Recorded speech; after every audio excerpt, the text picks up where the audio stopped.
Fairy Tale. Master 8 Types of Dragon Slaying Magic at the Start. Chapter 61. Outside the door. Urza heard these 2 words, and her hand, which was about to continue knocking on the door, froze in midair, with confusion written all over her face. Please come in. Is he asking me to come in? Maybe there is really some difficulty. Urza was sure from the bottom of her heart, Mobai must have encountered some trouble inside. She resolutely reached out and pushed the door open. The misty white fog suddenly poured out from inside, and the hot air hit her cheeks. Although the vision was a little blurry, she could still see Mobai bathing in the bathtub with his naked upper body at the end.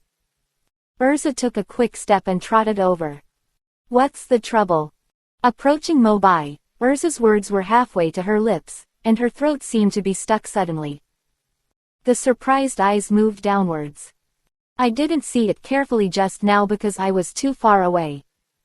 Now that he's in front of me, I realize how honest Mobai is.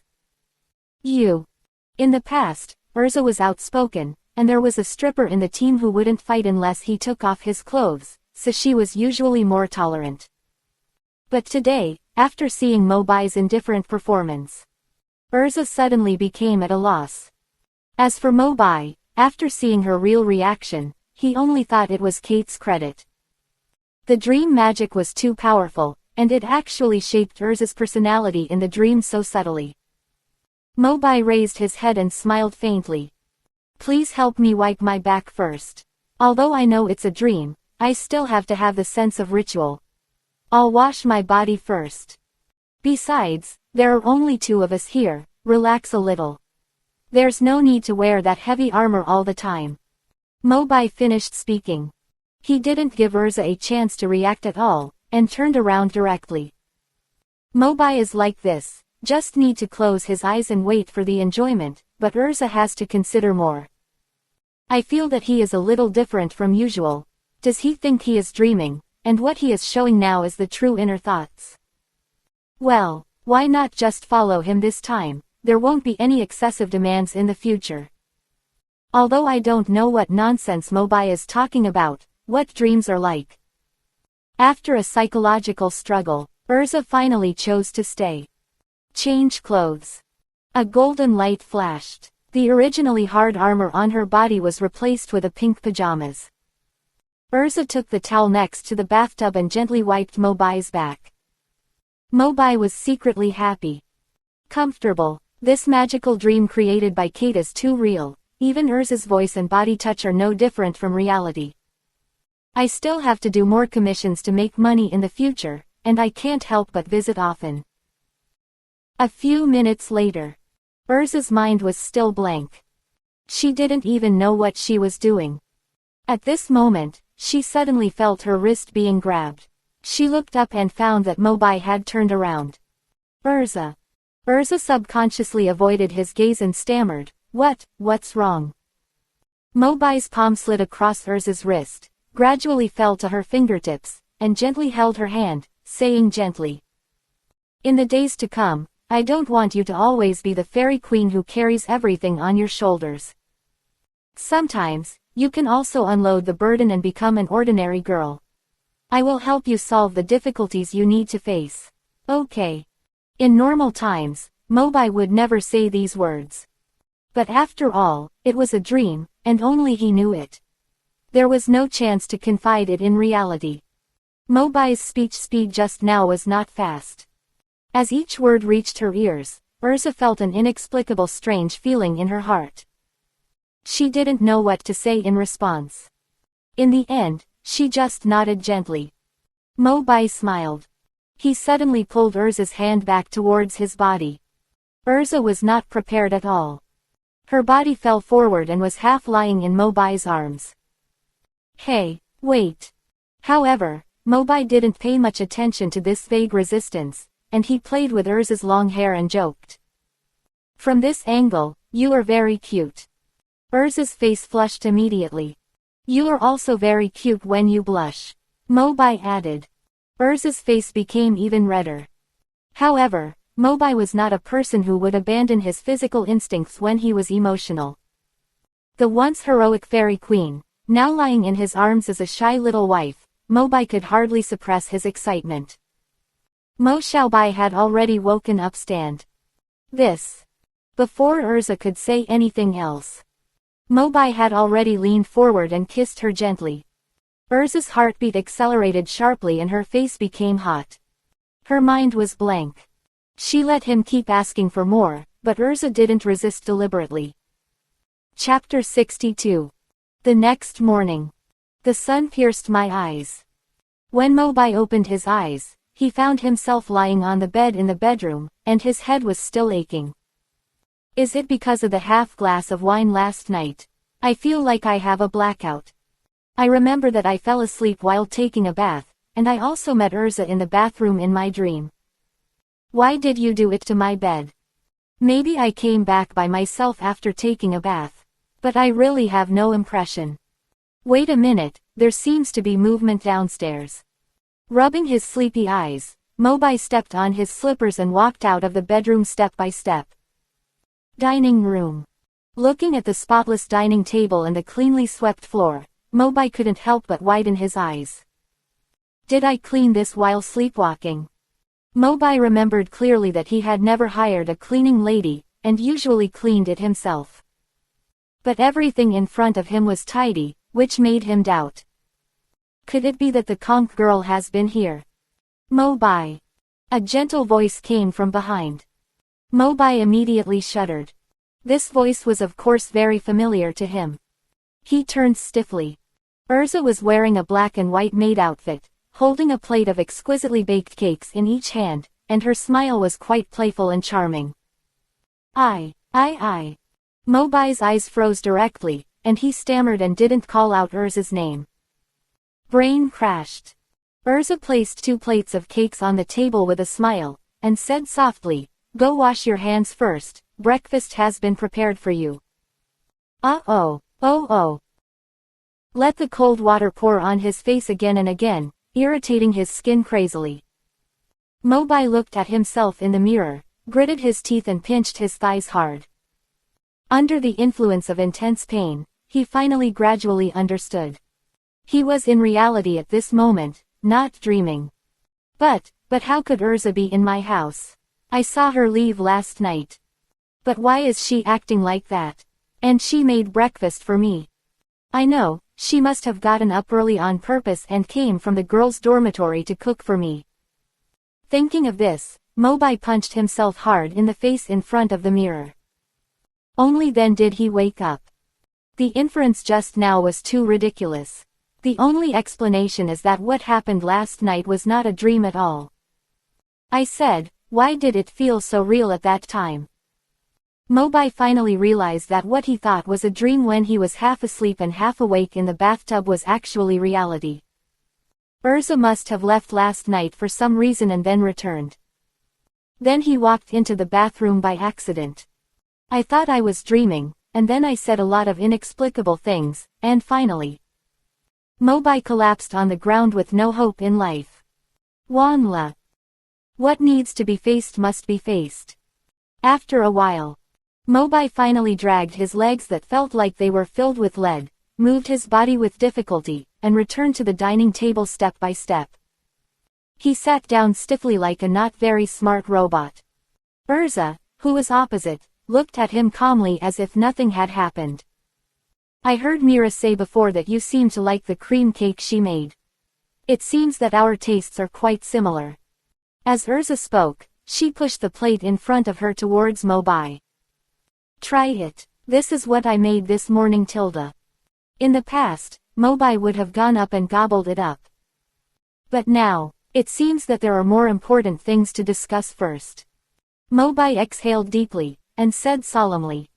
Aluza, I will take responsibility for what happened last night. No need. Aluza chewed the cake in small bites and responded. Ah. Mobai was shocked. He didn't understand what no need meant at all. He swallowed the cake in his mouth. Aluza sighed lightly, her eyes softened, and she said slowly. Mobai, although I also have a good impression of you. But once we really become a couple, life will change more or less. I still prefer my current life. I can live in a girls' dormitory and work with you, Natsu, Gray, Lucy, Wendy and others as teammates. So, please give me some time. Before the relationship really develops to that level, I still want to keep it like this and consider it later. Don't worry about our affairs. Mobai listened silently. In the final analysis, what happened last night happened too suddenly, and Urza was obviously not prepared. What made Mobai most happy was that Urza didn't mind too much. After these days of getting along, she also developed feelings for him. What Urza said was not unreasonable, and even coincided with Mobai's thoughts. Mobai also preferred the current state of life. If both of them go further, there will be more to worry about at that time. There seems to be no reason to refuse. Mobai nodded slightly. Seeing that Mobai agreed, Urza also showed a faint smile on her face. Let's eat the cake first, and we will go back to the guild together later.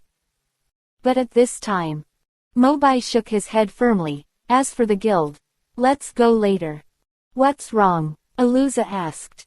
Mobai said nothing, biting off most of the cake in front of him, and then quietly activated the dragon-slaying power in his body, and illusory wings suddenly appeared from his back. Before Urza could react, Mobai had already rushed forward and embraced her body in his arms, and took the opportunity to jump directly out of the French window beside him and flew into the sky. Aluza's beautiful eyes flashed with confusion. Where are you taking me? Mobai said speechlessly. Work every day, work every day. My dear queen, you have become a workaholic. You should relax occasionally, Tilda. Seeing her hesitation, Mobai added. Since we are now more than friends but less than lovers, it's not too much to accompany you to Magnolia for a walk today. Aluza heard this and shook her head with a wry smile. You usually look quite shy. I didn't expect you to have such thoughts. Because of the hasty departure just now, there was still some white cream on Mobai's lips. Aluza gently reached out her hand to wipe it off for him. That day, the two did not go to the guild again. Instead, they walked around almost all the bustling streets of Magnolia. Until sunset, they listened to the bells of Kaludia Cathedral, sat on a hill in the suburbs, and quietly waited for the sunset in the distance. The gorgeous sunset rose, reflecting the incomplete sunlight, and dyed the sky pink.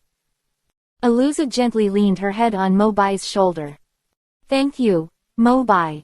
I haven't felt so relaxed for a long time. Didn't I tell you last night? Sometimes you have to unload your burden, Tilda. The sunset glowed on Urza's beautiful face, causing a blush. At this moment, she just wanted to enjoy this short sunset with her loved one. At the same time, in the Fairy Tale Guild, Natsu lay on the table with his face drooping, complaining to Wendy, Lucy, and Gray, who had the same expression beside him. What the hell are Urza and Mobai doing? Didn't we agree to go to work together today? Chapter 63. Fairy Tale Guild, in the hall. Kana, who has always been addicted to alcohol, suddenly changed her usual behavior today and sneaked up to the old smoker Wakaba, asking in a low voice like a thief. Wakaba, do you feel? Urza and Mobai seem a little different recently. Wakaba heard this, but didn't take it to heart at all. Exhaling a large puff of smoke, he said in a hoarse voice, Urza and Mobai. What's the difference? Why didn't I notice it? Kana hurriedly looked around and saw that no one around noticed their conversation, so she breathed a sigh of relief. Then she kicked the chair that Wakaba was sitting on viciously. Bang! Wakaba fell to the ground with his buttocks, and suddenly got angry. No, what do you want to say? It's inexplicable, what can happen to the two of them? I can't explain it to you. Even the dog of the owner of the magic tool shop opposite the guild should have seen their current relationship, right? Then tell me. Go ask that dog. Kana left angrily, leaving Wakaba squatting there in a daze. I think Kana must have drunk too much today. However, although Mobai and Urza's current relationship is more than friends but less than lovers, the two have also agreed to live like before. But after all, that kind of thing has happened, and it still has some impact on the usual. The relationship is quite subtle. In the past, whenever the guild members saw Urza in the hall, they would feel a little nervous, afraid that the discipline committee member would find fault with them. But during this period of time, although Urza can often be seen in the lobby, she has obviously less control over everyone. This has to make everyone suspicious. After observation, Urza has another obvious change. She seems to appear on the same screen with Mobai recently. To give another example, the girls in the girls' dormitory often notice. Every time Natsu's team returns from completing a commission, Mobai seems to send Urza downstairs every time, and the two seem to stay for a while before parting. That's it. It's understandable that everyone in the guild has noticed it. However, what really made them unbearable was the incident in the guild's bathhouse. Shortly after the Fairy Tale Guild was rebuilt, a large area of the backyard was invested in building male and female baths. After the busy wizards finished their tasks, they often came here to enjoy a moment of warmth and comfort. Female bathing area. On a rare day, the guild's bulletin board was almost emptied, and all the beautiful wizards of Fairy Tale gathered in the bathhouse. But they found that the original heating magic tool suddenly broke down. The water was all cold. Just as they were about to leave in disappointment, they were stopped by Urza. If the water temperature is not high enough, I have a way. The girl's eyes lit up. Really? Urza nodded slightly, and then shouted directly toward the outer door. Mobai, are you downstairs? The water in the women's bath is cold, come up and help heat it up. Ah. The girls blushed immediately, and subconsciously picked up the towels next to them and wrapped their bodies tightly. After all, they had already taken off their original clothes before entering the bath. Looking at Urza, who was still standing there, Lucy couldn't help but ask. Urza, are you sure you don't need to cover up? Your relationship has reached this point. Is this also part of your play? Just call Mobai to come into the women's bath to help, so generous. I can only say that it is worthy of Urza. Urza seemed to realize something after hearing this, and simply activated the dress-changing magic to cover her private parts. As for Mobai, originally, he was still bathing with Maka Owakaba in the men's bath on the first floor, listening to the two old bragging. But after hearing Urza's voice, Mobai got up immediately, picked up the shorts next to him and rushed upstairs. Ah, wouldn't it be bad to go in like this? Wouldn't I see some scenes I shouldn't see? Half a minute later, Mobai was already standing in front of the women's bath door. Due to the failure of the heating magic props, the overall temperature here is much lower than that of the men's bath. As Mobai continued to walk inside, Urza was sitting by the bathtub, and the girls standing on both sides waiting for a bath. His eyes swept over. Almost all the beautiful wizards in the guild gathered here. Although covered by a bath towel, a large area of white skin was still exposed. Perhaps because of his rash intrusion, the girls' faces were more or less red dizzy, looking unnatural. Ahem. Sorry, I'll leave in a minute. Mobai stepped forward and activated the dragon-killing power in his body. The flames kept jumping from his fingertips, gradually turning into countless bright red energy beams, rushing into the pool. The huge calm bath suddenly showed ripples.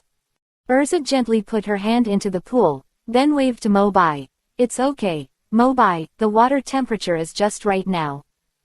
No problem. Mobai did not stop there, but transferred the flame in his palm to the heating magic tool that had not expired. This temperature should be maintained for quite a while. Okay, then I'll retire after my success. Mobai smiled and said half-jokingly. Before leaving, the girls were delighted and thanked him. Thank you, Mobai. It's my duty, it's my duty. When they returned to the men's bath on the first floor, Mobai realized that these people seemed to be looking at him with strange eyes. Is there a magic word on my face? Wakaba approached with a fierce look and asked dissatisfiedly. I didn't notice when you left. If it wasn't for Makao's reminder, I wouldn't have noticed that you went upstairs to the women's bath just now. The magic tool for heating the girl's place is broken, I just helped to fix it. Wakaba's face was full of disbelief. Just because of this. You can go in directly. Yes, Mobai replied nonchalantly. Macau and Wakaba looked at each other and felt that their worldview collapsed. Since the women's bath was repaired, it has become a holy place that they can only dream of but cannot reach. Almost every time they pass by, they imagine what kind of erotic scene will be inside. But Mobai went in openly for a reason that sounds extremely stupid. How could they not break their defense? For a long time, the two men with gloomy faces were ready to fight, and they approached Mobai step by step with ill intentions. Mobai, I advise you to make your words clear. Otherwise, you may not be able to leave this bathroom today. And at this moment, a naked figure dressed strangely suddenly walked into the bathhouse. As for why it is said to be dressed strangely, the upper and lower body are naked, except for a white scarf wrapped around the neck. Obviously it is Natsu. As soon as Natsu entered the door, he shouted at the front. Is Mobai here? Granny Polyusica came to the guild and said she has something to talk to you about. The voice reached Mobai's ears, and he was stunned. Granny Polyusica. This name is of course familiar to him. An old friend of Makarov, a weird old lady with superb medical skills and extremely good at healing magic. Although she said she hated humans and everyone, whenever a fairy tale member was injured, as long as it was not a fatal blow, she would save you. When Urza was a child, one of her eyes was destroyed in the Tower of Paradise. It was with the help of Granny Polyusica that she wore an artificial eye and restored her vision. Mobai always wanted to visit her, but he had no chance. Now she came directly to the guild, and she specifically asked to see him. It doesn't seem to fit the character of Grandma Polyusica. Mobai quickly dried himself, put on his clothes again, and stood up to leave. Macau and Wakaba were still yelling behind him. Hey, don't leave, make your words clear. Chapter 64. Hurrying to the hall. Mobai saw the figure of the old woman in front of the notice board at a glance. The old woman was wearing a red robe decorated with dragon teeth, a golden hairpin on her head, and dressed very simply. Although she was old, but from the outline of her facial features, it can be vaguely inferred that she must have been a beauty who was no less beautiful than Urza and Mirajan when she was young. Grandma. Hearing Mobai's call, Polyusica slowly turned around, her eyes still cold. You are Mobai, right? I have heard about your affairs with the 6 demon generals, and it caused quite a stir. Thank you. Mobai responded politely on the surface. In his heart, he repeatedly felt the magical aura of Grandma Polyusica. Although it was the first time they met, for some reason, he seemed to smell a hint of unusual smell from her.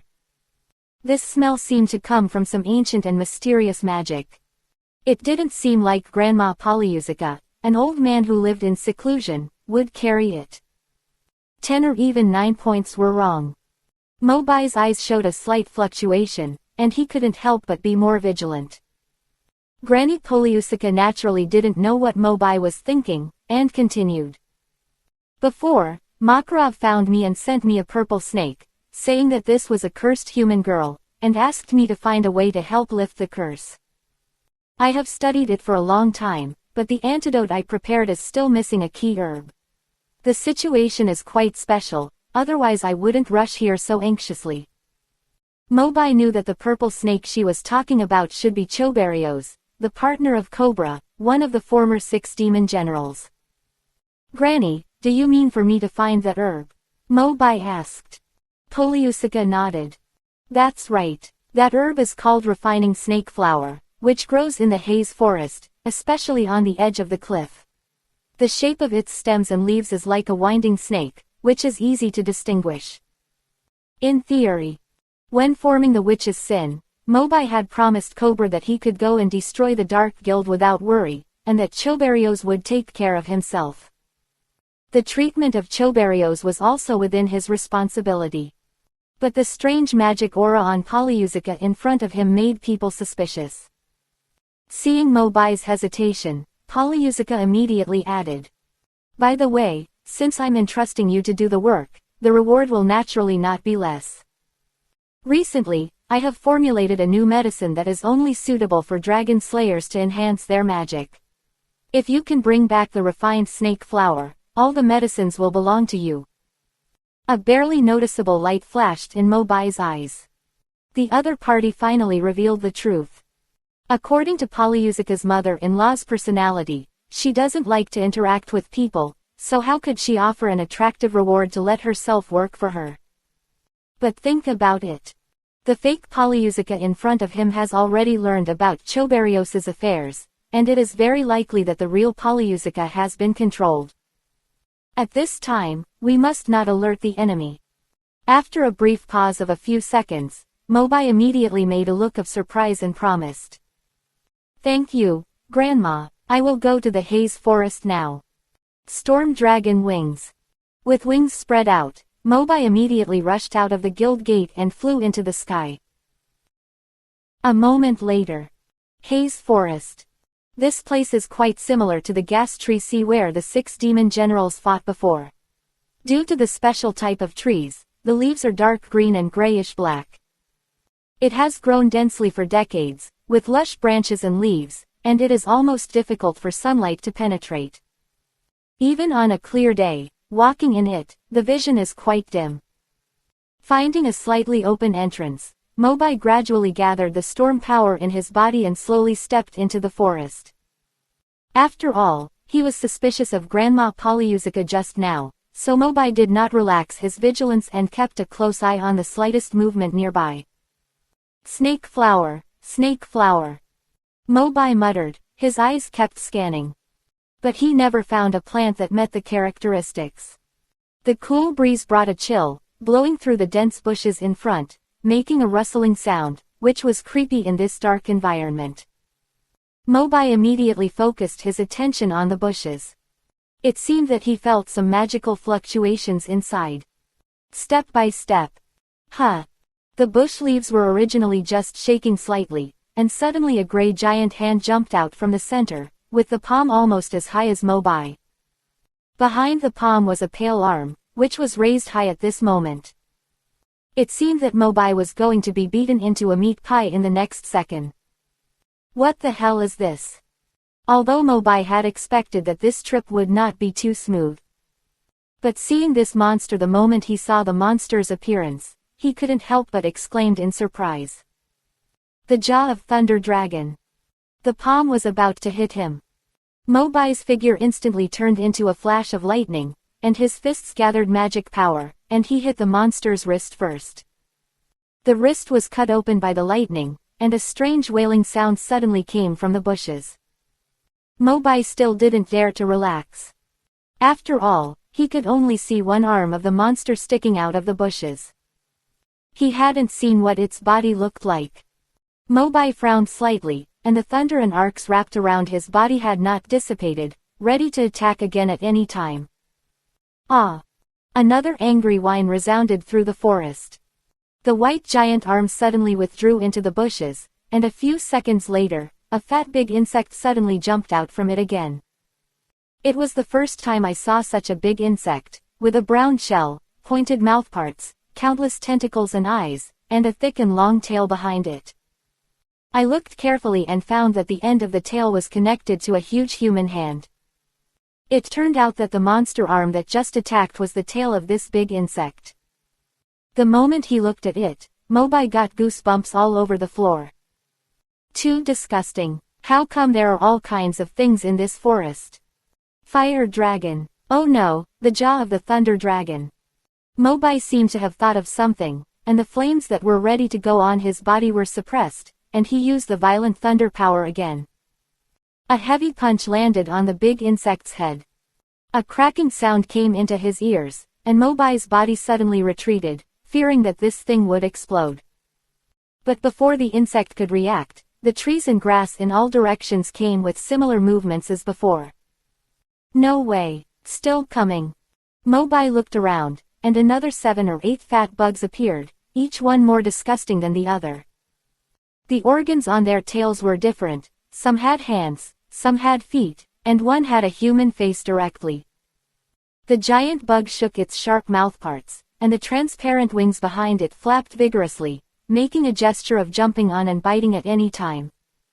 Mobai's sanity value dropped wildly. His stomach was churning, and he almost vomited the overnight meal. He punched again. Mobai had never fought such a hard battle. Although this bug was not strong in combat, it was really disgusting. The number was increasing. After killing one, two more appeared, and they were crazy and stuck to him like they were not afraid of death. Mobai couldn't control himself after all, with fire flashing in his eyes, and the wind around him became hotter. I can't stand it. The roar of the fire dragon. In the past, Mobai's firefighting awareness was still very high.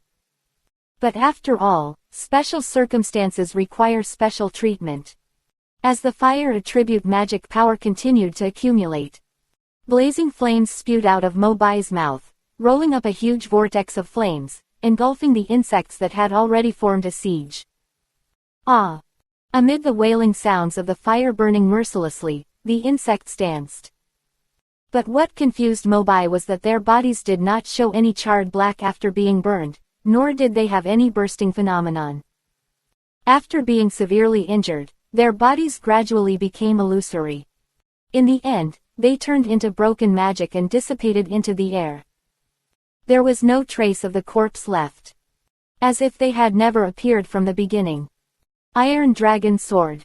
Seeing that the threat was temporarily lifted, Mobai turned his right arm into a sword and swung it out, chopping down all the trees stained with flames in the open space in the middle. To prevent the fire from burning the entire forest out of control. Mobai took a deep breath, and a cold light flashed in his eyes. It's really strange, these insects don't look like beasts and monsters that should exist in this world. They seem to be created by humans. And the target is very clear, and they are all coming for me. It seems that the fake mother-in-law wants to kill me. Chapter 65. Magnolia, the Fairy Tale Guild.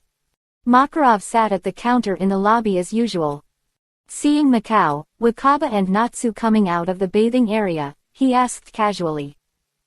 Wasn't Mobai with you just now? He wanted to take a longer bath. Natsu replied, No, just now Grandma Polyusica came to the guild and asked him for help. She should have left, right? Makarov was stunned. Having been with Polyusica for so many years, he naturally knew her personality very well.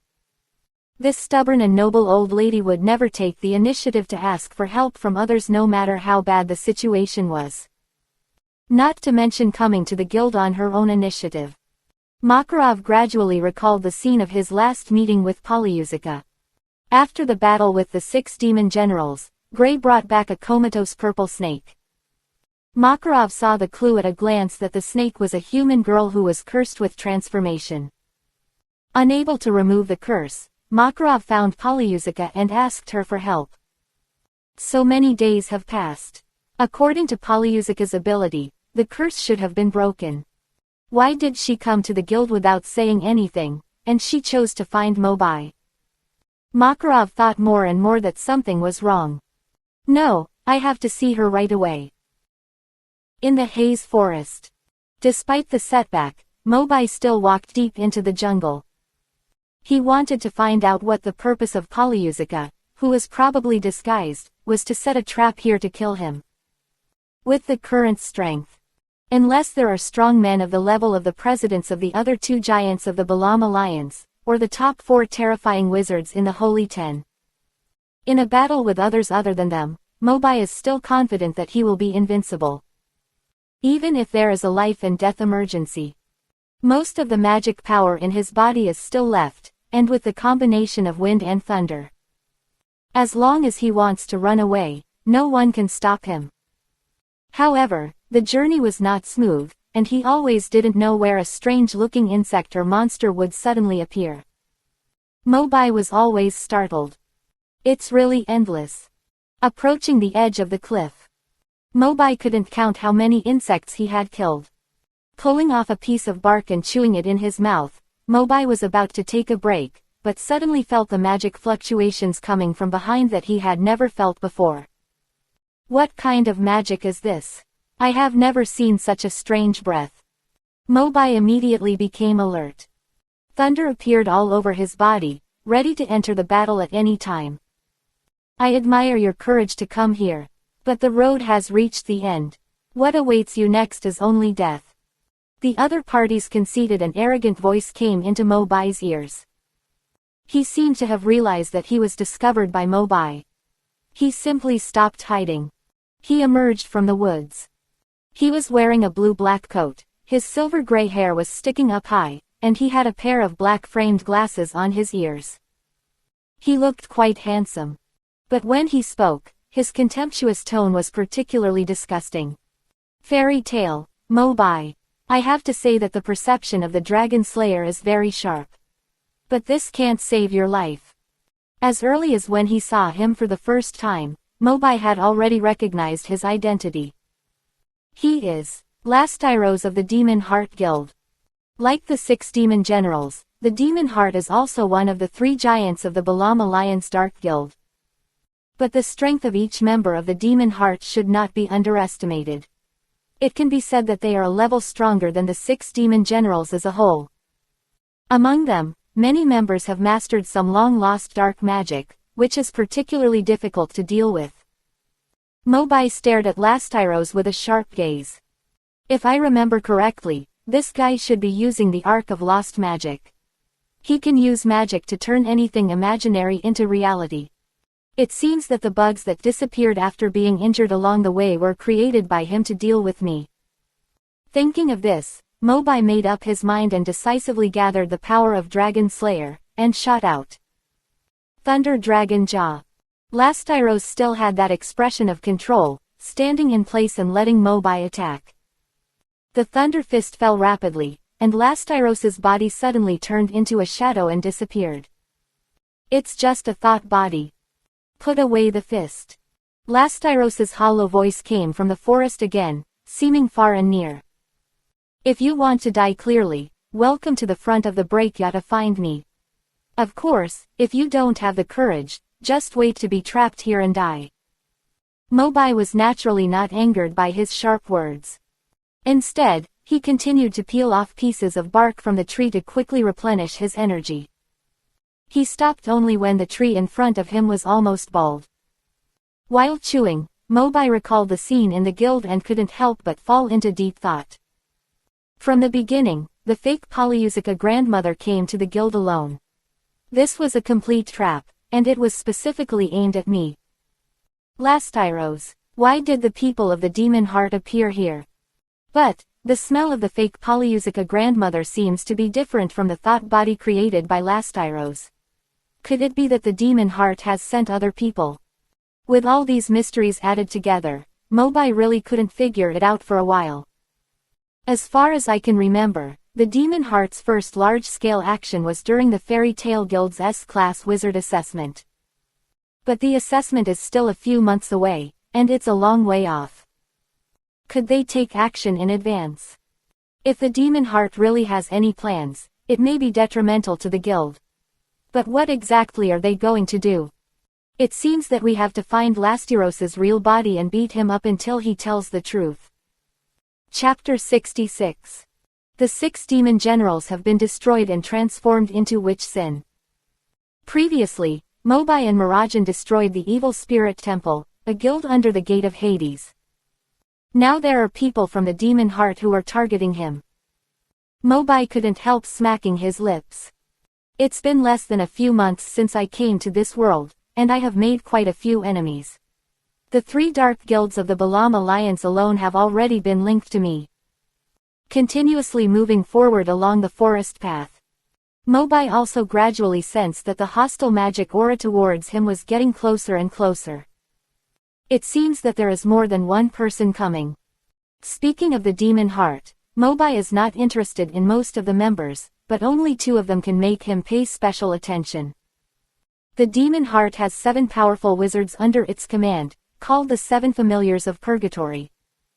One of the people that Mobai is interested in is Eurutia, the leader of the 7 Familiars of Purgatory. Since birth, Urusha was mistakenly sent to the Magic Development Bureau by her mother Uru because of her strong magic power and high fever.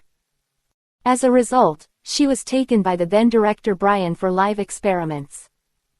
Although Urusha escaped by chance, she misunderstood her mother Uru and eventually went astray and became a member of the Dark Guild. Mobai killed Brian with thunder for this reason. If there is a chance, Mobai would like to talk to her, even. Mobai has a plan to save Uru in his mind. The other person is Hades, the president of Demon Heart. In other words, his real name is not Hades, but Crescito.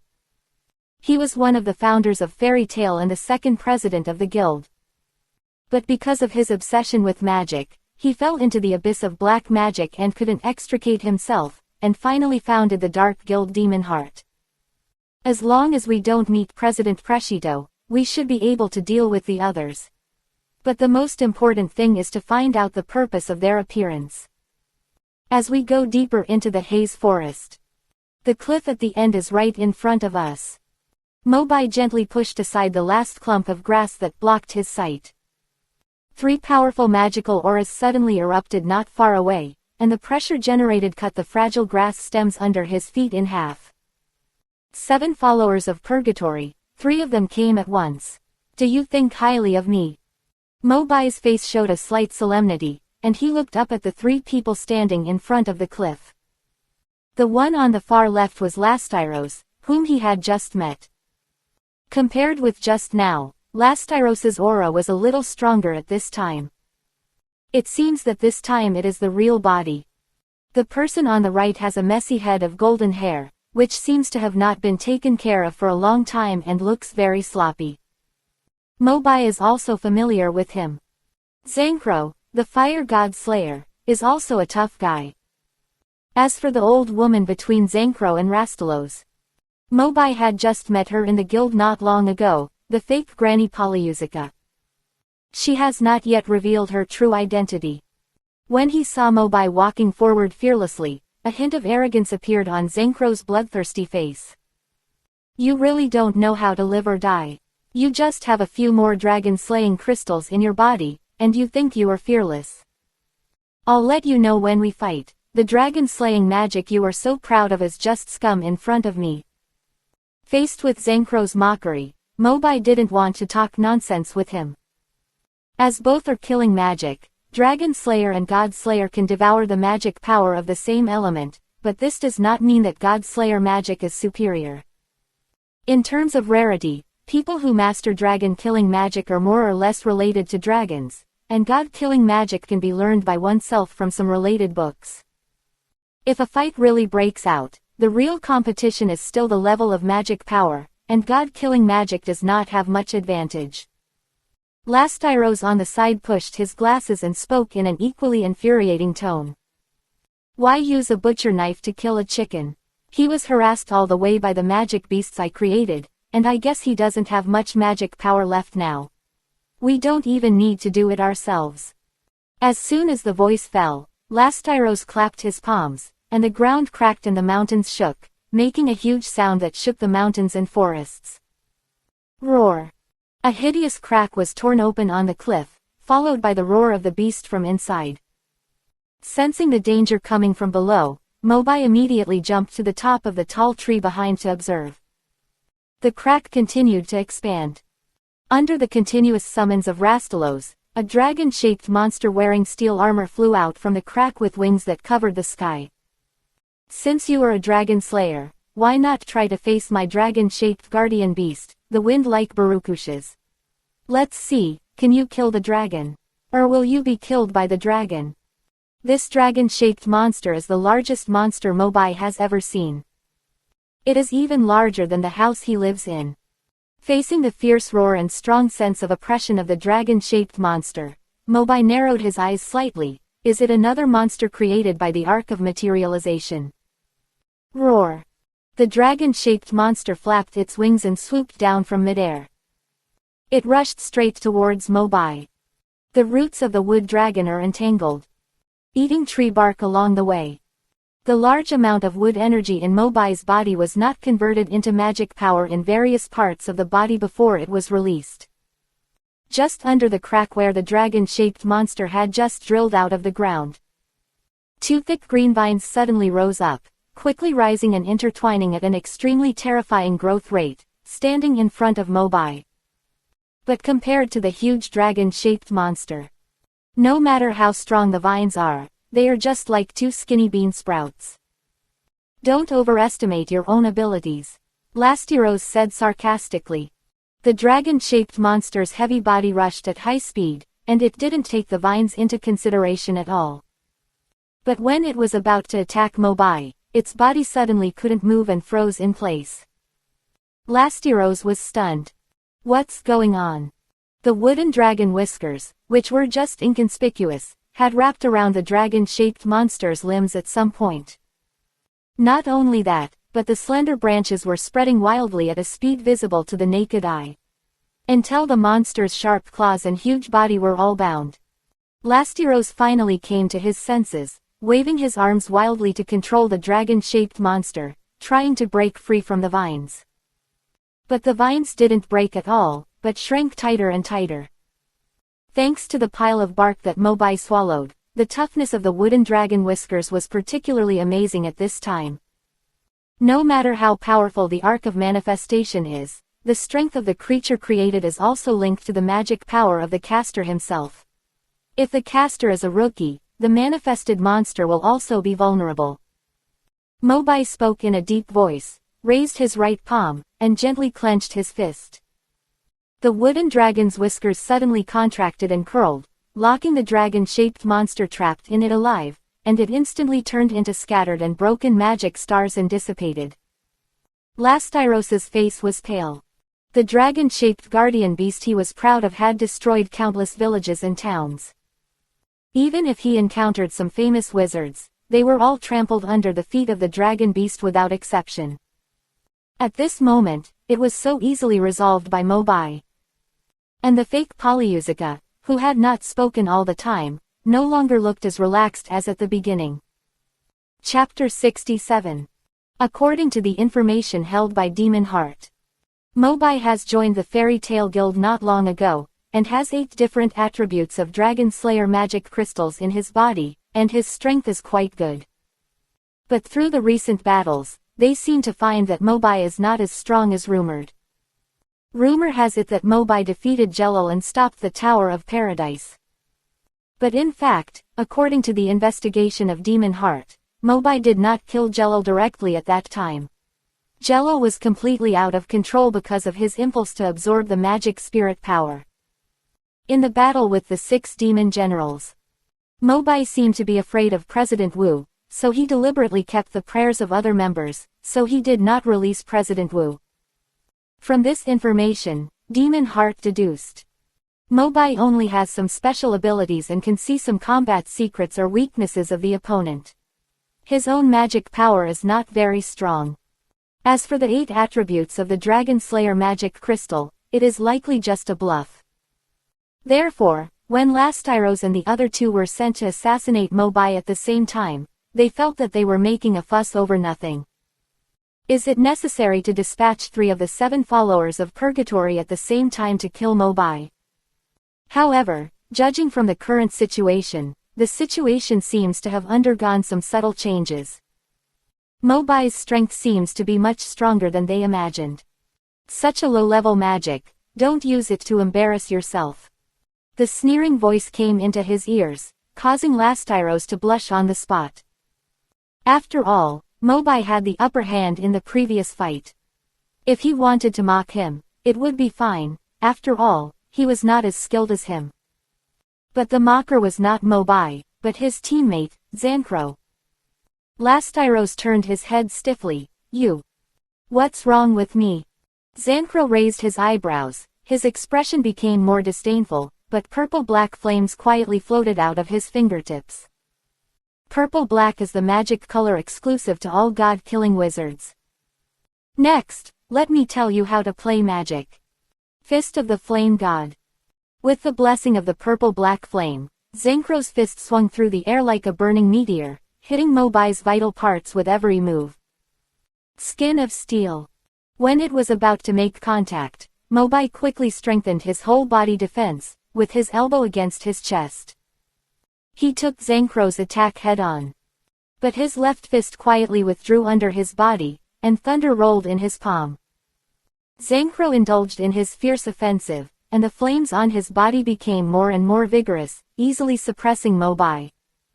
Seeing Mobai's struggling resistance, the ground under his feet slowly cracked, and Zankro became more rampant. What a useless dragon! No matter how many kinds of magic you master, you can't defeat the power of the god of destruction that is superior to the power of the dragon.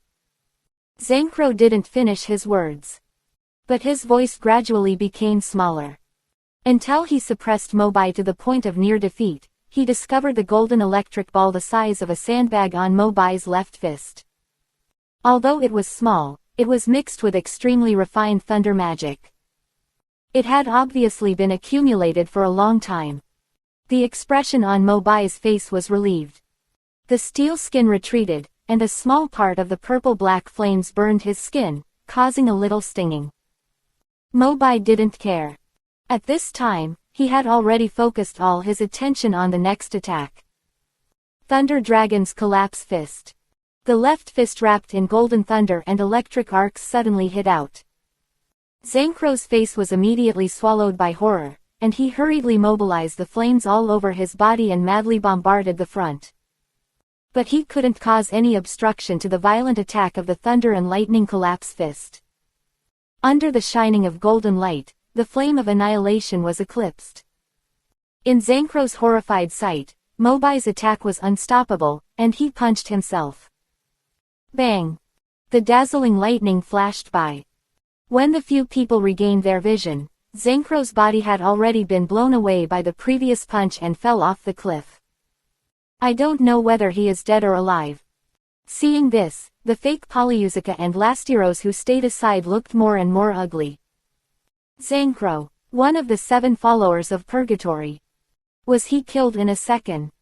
And Mobai stared at the fake Polyusica, carefully feeling the magic aura emanating from her body. Confirmed again and again. This magic aura doesn't seem like a fake person created by Lastiros with the Arc of Materialization. It's more like a wizard who uses transformation magic to change his appearance. Transformation magic, she can't be Sister Lei. Sister Lei was talking about Urutia.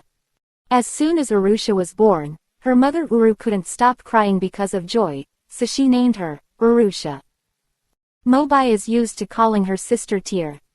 In order to verify whether the other party was Urutia, Mobai's brain was working fast, and a plan came to mind. He immediately suppressed the magic power that burst out of his body and took it all back into his body. Storm Dragon Wings. The white wings gradually emerged on his back. Compared with usual, the luster was much dimmer, and even a little illusory, as if it would disappear at any time. Mobai's face was pale, as if the attack on Zankro just now had consumed all the magic power in his body. The wings bloomed. Mobai glanced at Rastiros and the other person not far away with a little fear and guilt, and then turned his head and staggered a few steps. He stumbled and took off from the edge of the cliff. Although he moved quickly and flapped his wings as hard as he could, his flying speed never increased very quickly. Mobai secretly complained in his heart. This is my first time acting, I don't know if I can get away with it. On the other side, all of Mobai's actions were seen by Rastiros and the fake Polyusica. Lastiros said awkwardly, he ran so fast. He seemed afraid that we would catch up. Polyusica noticed something was wrong. Mobai was so relaxed just before he released his attack and hit Zankro, but now he was running away in a panic. He had to be suspicious. But then he thought, Zankro was thrown off the cliff and his life was unknown. What if he let Mobai go? For the Devil's Heart, this battle would not only be fruitless and cause heavy losses, but would also expose his plan. Thinking of this, Polyusica gritted his teeth and said loudly, make a pair of wings immediately, we must catch up with him. Lastiros hesitated slightly, but still used his magic power to pass in front of him, and 2 pairs of wings appeared on their backs. Let's go, Polyusica shouted in the air. But Lastairos remained where he was, hesitating. Why don't you go after Mobai by yourself? He has no magic power now, you can definitely deal with him alone. I'll go find Zankro. Lastairos himself didn't believe this. He and Zankro both have eccentric personalities, and they don't get along well with each other. Besides, before Zankro attacked, he had mocked his arc of manifestation as a shameful thing. How could Lastairos care so much about Zankro's life or death? He just saw Mobai's terrifying explosive power, and was worried that if something unexpected happened, he would end up falling off a cliff and dying. That's why he found an excuse. And after working together for so long, how could Polyusica not know what he really thought? But due to the emergency situation, after just a cold glance, Polyusica turned around and flew into the air, chasing Mobai at a rapid speed. Useless trash. Chapter 68. Through the tentative fight just now, Mobai had a rough estimate of the strength of the 7 followers of Purgatory. Even if they did not underestimate the enemy, the joint attack of Zankro and Lastairos could not be their opponent. While thinking, Mobai suddenly felt the fluctuation of magic power coming from behind him, and looked back. In his sight, Polyusica was manipulating a pair of crystal blue wings created by the Arc of Manifestation to chase him frantically. She is the only one chasing. That would be much easier. Mobai controlled the flying speed. Slightly speeding up would not only delay the time for him to be caught up, but also prevent Polyusica from being suspicious. On the other hand, he was looking for a landing place. The waterfall in front seems good. It should be far enough away. Even if Lastairos noticed it, he would not be able to come over for a while. After making up his mind, Mobai made a concerted effort, and the wings glowed brighter, and he rushed towards the open space above the waterfall. Polyusica was still chasing him. In her opinion, Mobai was already at the end of his strength. Even if he chose to land, he just wanted to hide in the complex terrain of the mountains and forests, which would make it easier to escape. Accompanied by the sound of rushing water from the waterfall next to him, Mobai stood firmly on the grass. Unlike the dimness of the haze forest, the trees here were slightly sparse, and the bright sunshine could be seen. The scenery is not bad. But now is obviously not the time to appreciate it. About half a minute later, Polyusica also descended, landing only a dozen steps away from Mobai. For a magician, this distance is enough to attack the opponent at any time. Polyusica said lightly, "If I am not mistaken, the last magic power in your body has also been used up, right?" Mobai smiled helplessly, neither denying nor confirming. "Do you have to kill us all?" In Polyusica's opinion. At this moment, Mobai seemed to have recognized his inevitable death and did not intend to resist. Polyusica shook his head lightly and activated the magic power in his body. "Are there any last words to say?" Mobai sighed lightly and slowly said, "Before you take action, I have another question." "Oh." Polyusica raised his eyebrows lightly, and a little caution appeared in his eyes. Mobai smiled bitterly, "As if he had to let me know the truth before death. I know you are not Granny Polyusica. So, can you let me see your true face? Is that all?" Polyusica's doubts disappeared immediately, and with a light laugh, a transformation magic circle flashed under his feet. "Well, let you die knowingly." Under Mobai's gaze, the light covered Polyusica's whole body, and then gradually dissipated. The granny, who had already entered old age, turned into a young woman in white plain clothes in the blink of an eye. The woman was tall, with beautiful features and black silk stockings, and her temperament was no less than that of the beauties in the fairy tale guild. Looking at her beautiful face with a faint smile, Mobai felt relieved. "It's you, Sister Lei. Just as I guessed before." The other party was Arusha. "Please introduce yourself." The Devil's Heart, one of the 7 followers of Purgatory, Arusha, using the lost arc of time magic. "However, since I joined the Devil's Heart, I have lost countless souls. Knowing this doesn't seem to be of any use to you." Urutia lazily fiddled with the hair hanging by her ears, and her right hand was playing with a light green crystal ball. The look she gave Mobai was like a hunter looking at the prey trapped in a trap. Is that so? Mobai breathed a sigh of relief, and the magic power that had been suppressed for a long time in his body was finally released, and he no longer had to hide it. Urutia's beautiful eyes suddenly flashed with surprise. You actually still have so much magic power left. Mobai spread his hands. If I didn't deliberately hold back, how could you follow me obediently? Although he had just used the most consuming thunder magic power, Zancro was too weak to fight and was killed in one blow. Mobai's magic power naturally remained a lot. He was just pretending to paralyze the opponent. Urutia paused for a moment, a cloud appeared on his face, and he said in a low voice. You don't think that even if you attract me here, you can defeat me? I'm not the kind of people like Zancro and Lastyros. I was promoted by President Hades, the head of the 7 followers of Purgatory. The voice fell. The terrifying magic power fluctuations were centered on Urutia, shaking the surroundings, and the birds in the forest were frightened, flapping their wings and fleeing into the distance. Even Mobai felt under considerable pressure.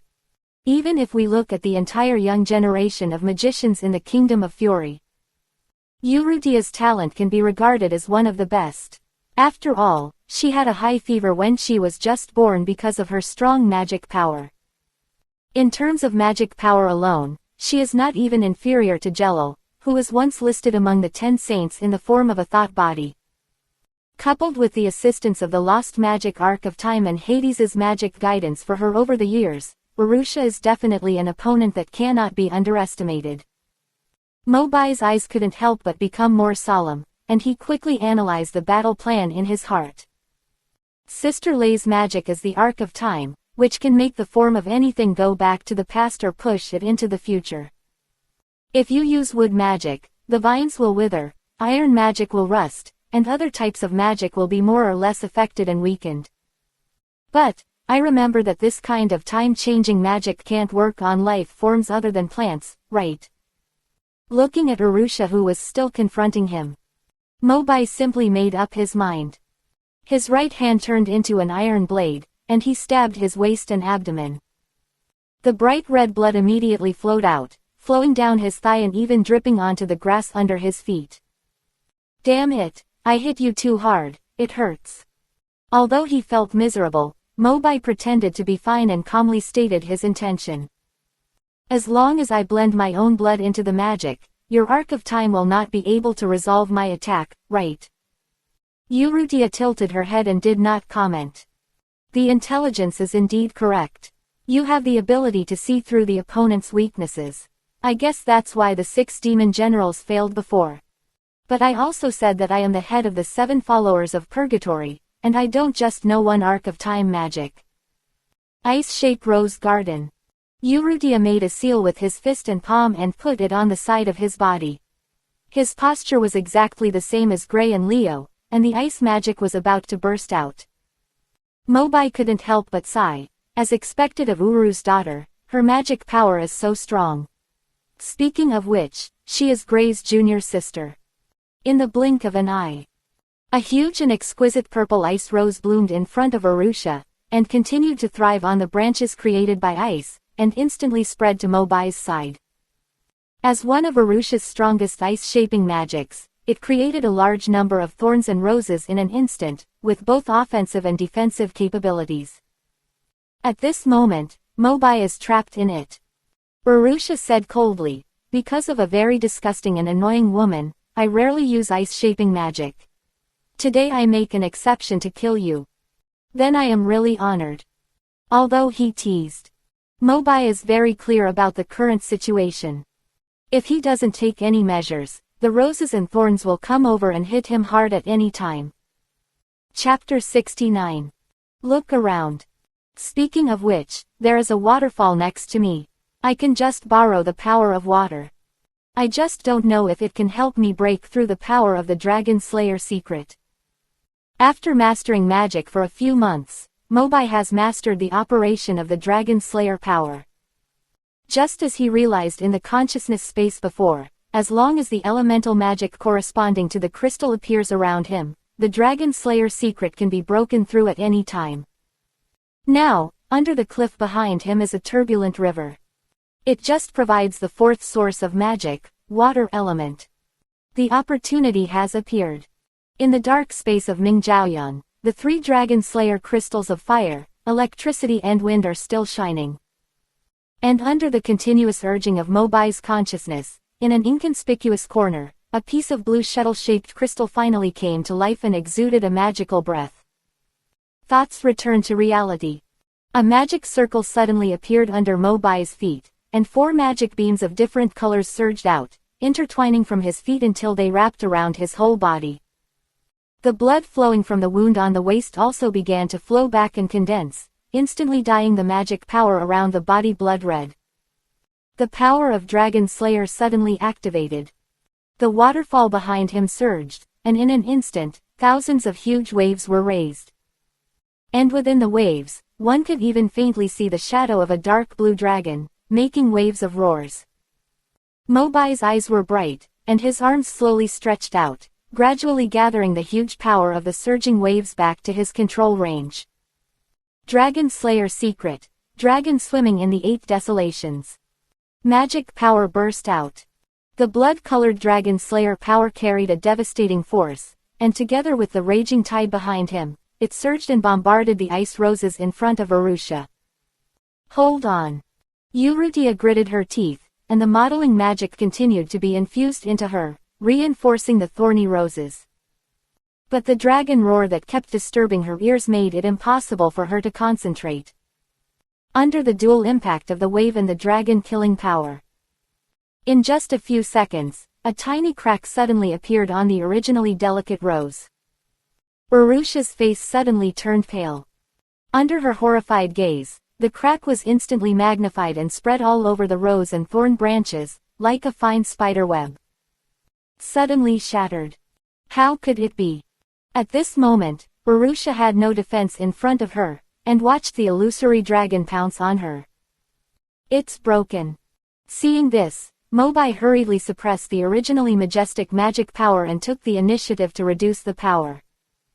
If he accidentally killed Sister Lei, he would probably have to slap himself twice when he woke up in the middle of the night. Fortunately, when the terrifying power of the dragon-killing secret was about to erupt, Mobai stopped in time and suppressed the damage to the minimum. But even so, Arusha was still seriously injured in the bombardment just now, and now it is difficult for her to even stand up. The originally neat clothes became torn, revealing some of her snow-white skin. Mobai breathed a sigh of relief. Fortunately, I stopped the car. But although the power of this Dragon Slayer secret is strong, it consumes too much magic power.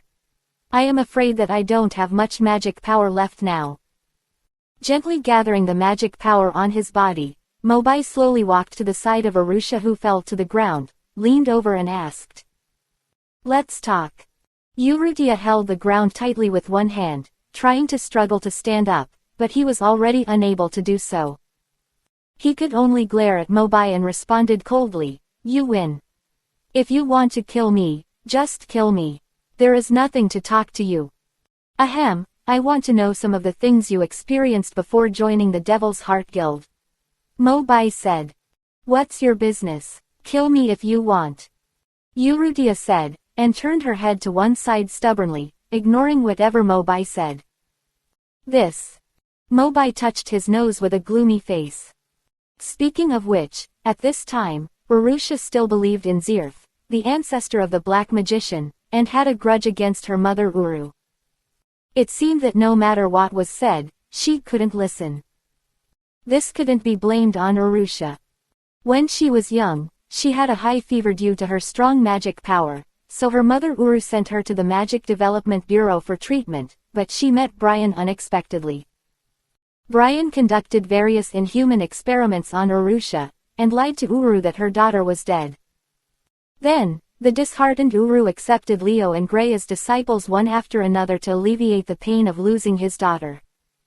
As for Arusha, she escaped from the Magic Development Bureau by chance and ran back home desperately. But she found that her mother Uru seemed to be getting along well with the two apprentices of Grelio, and mistakenly thought that she was abandoned by her mother. Since then, Eurydia returned to the Magic Development Bureau out of resentment. After several twists and turns, she entered the heart of the devil and learned the Lost Time Arc magic from President Hades. Anyway, we have to find a way to eliminate her misunderstanding of her mother first, right? Mobai scratched his head and looked around subconsciously. Although he had just activated the Dragon Slayer's secret technique to borrow the water, the flow of the waterfall behind him did not decrease at all and was still turbulent. Wait, I seem to have heard Macau say that there is a largest river in the haze forest that leads directly to the ocean when we were chatting before. Isn't it here at the waterfall? Never mind, let's try it out. Thinking of this, Mobai returned to Eurydia again. Looking a little apologetic, he whispered, I'm sorry. What are you going to do? Eurydia suddenly had an ominous premonition in her heart and asked vigilantly.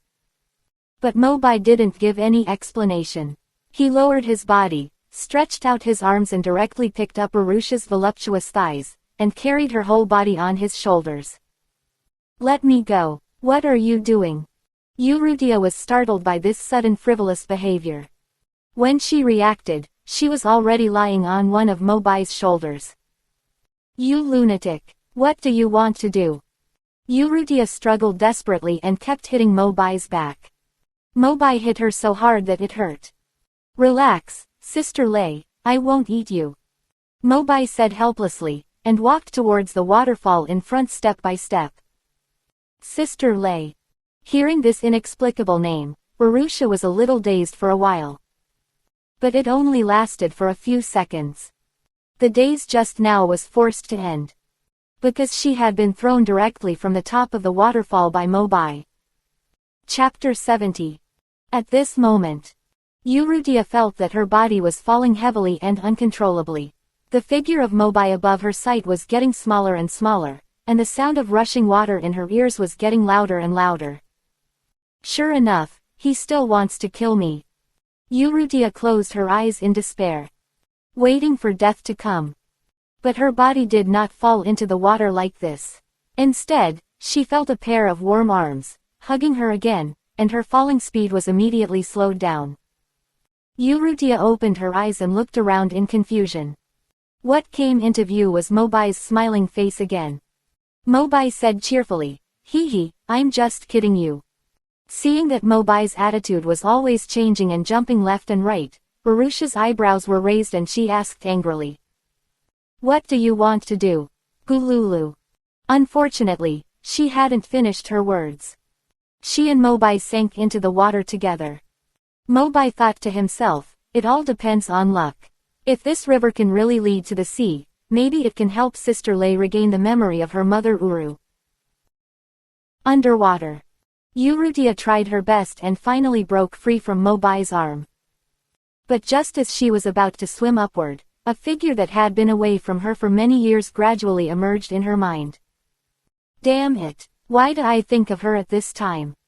Eurydia knocked on her head hard. But the vague figure not only did not dissipate, but gradually became clearer, turned her head and smiled at herself.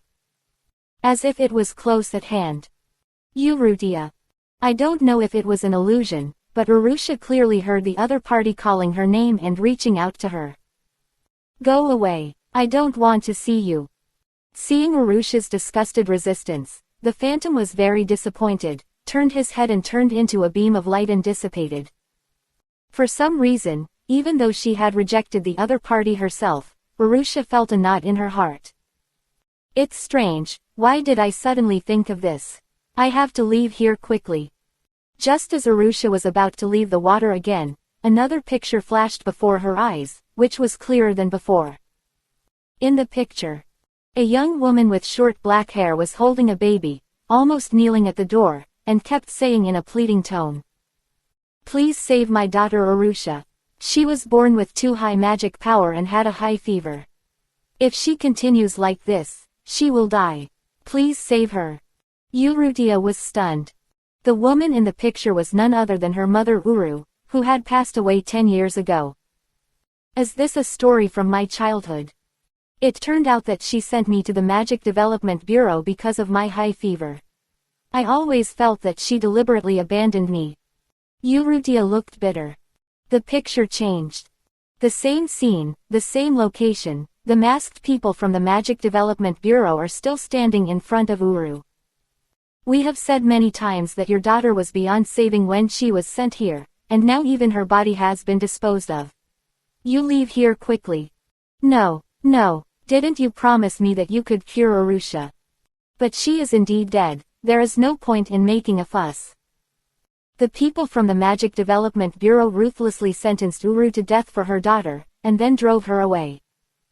Urusha's heart was like being stabbed by a sharp knife, and blood kept dripping. I was still alive at that time.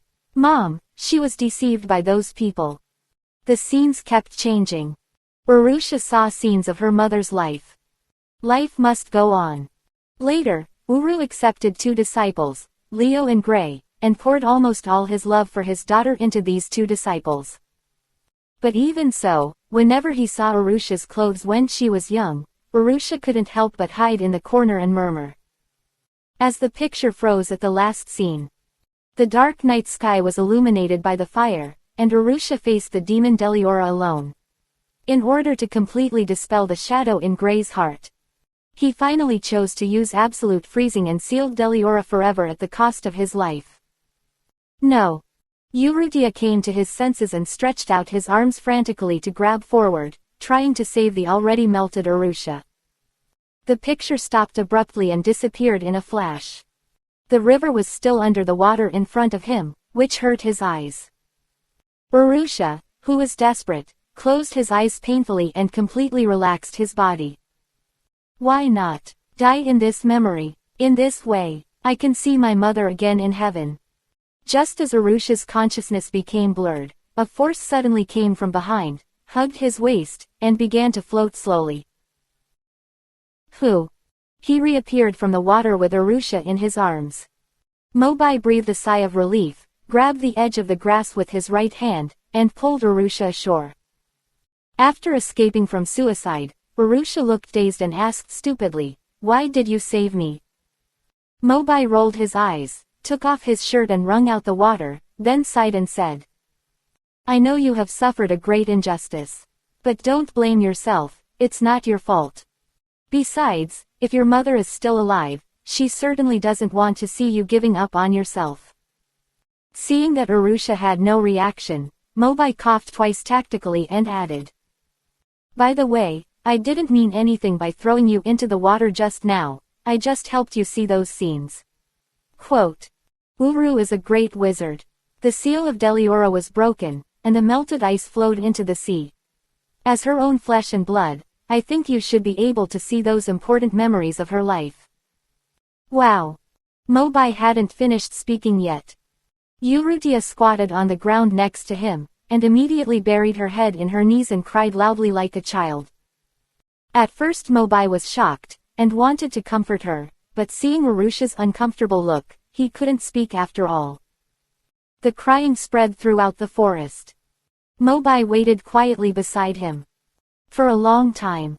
Looking at Urusha, whose face was already tearful and her emotions were slightly relieved, Mobai sighed and asked, "Okay, now that you have vented your emotions, can you talk to me?"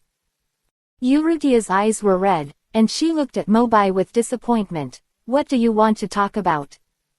"Talk about how to let you see Uru again." Looking at Mobai's determined and sincere eyes, Urrutia's lips trembled slightly, and a hint of hope flashed in his eyes again. Chapter 71.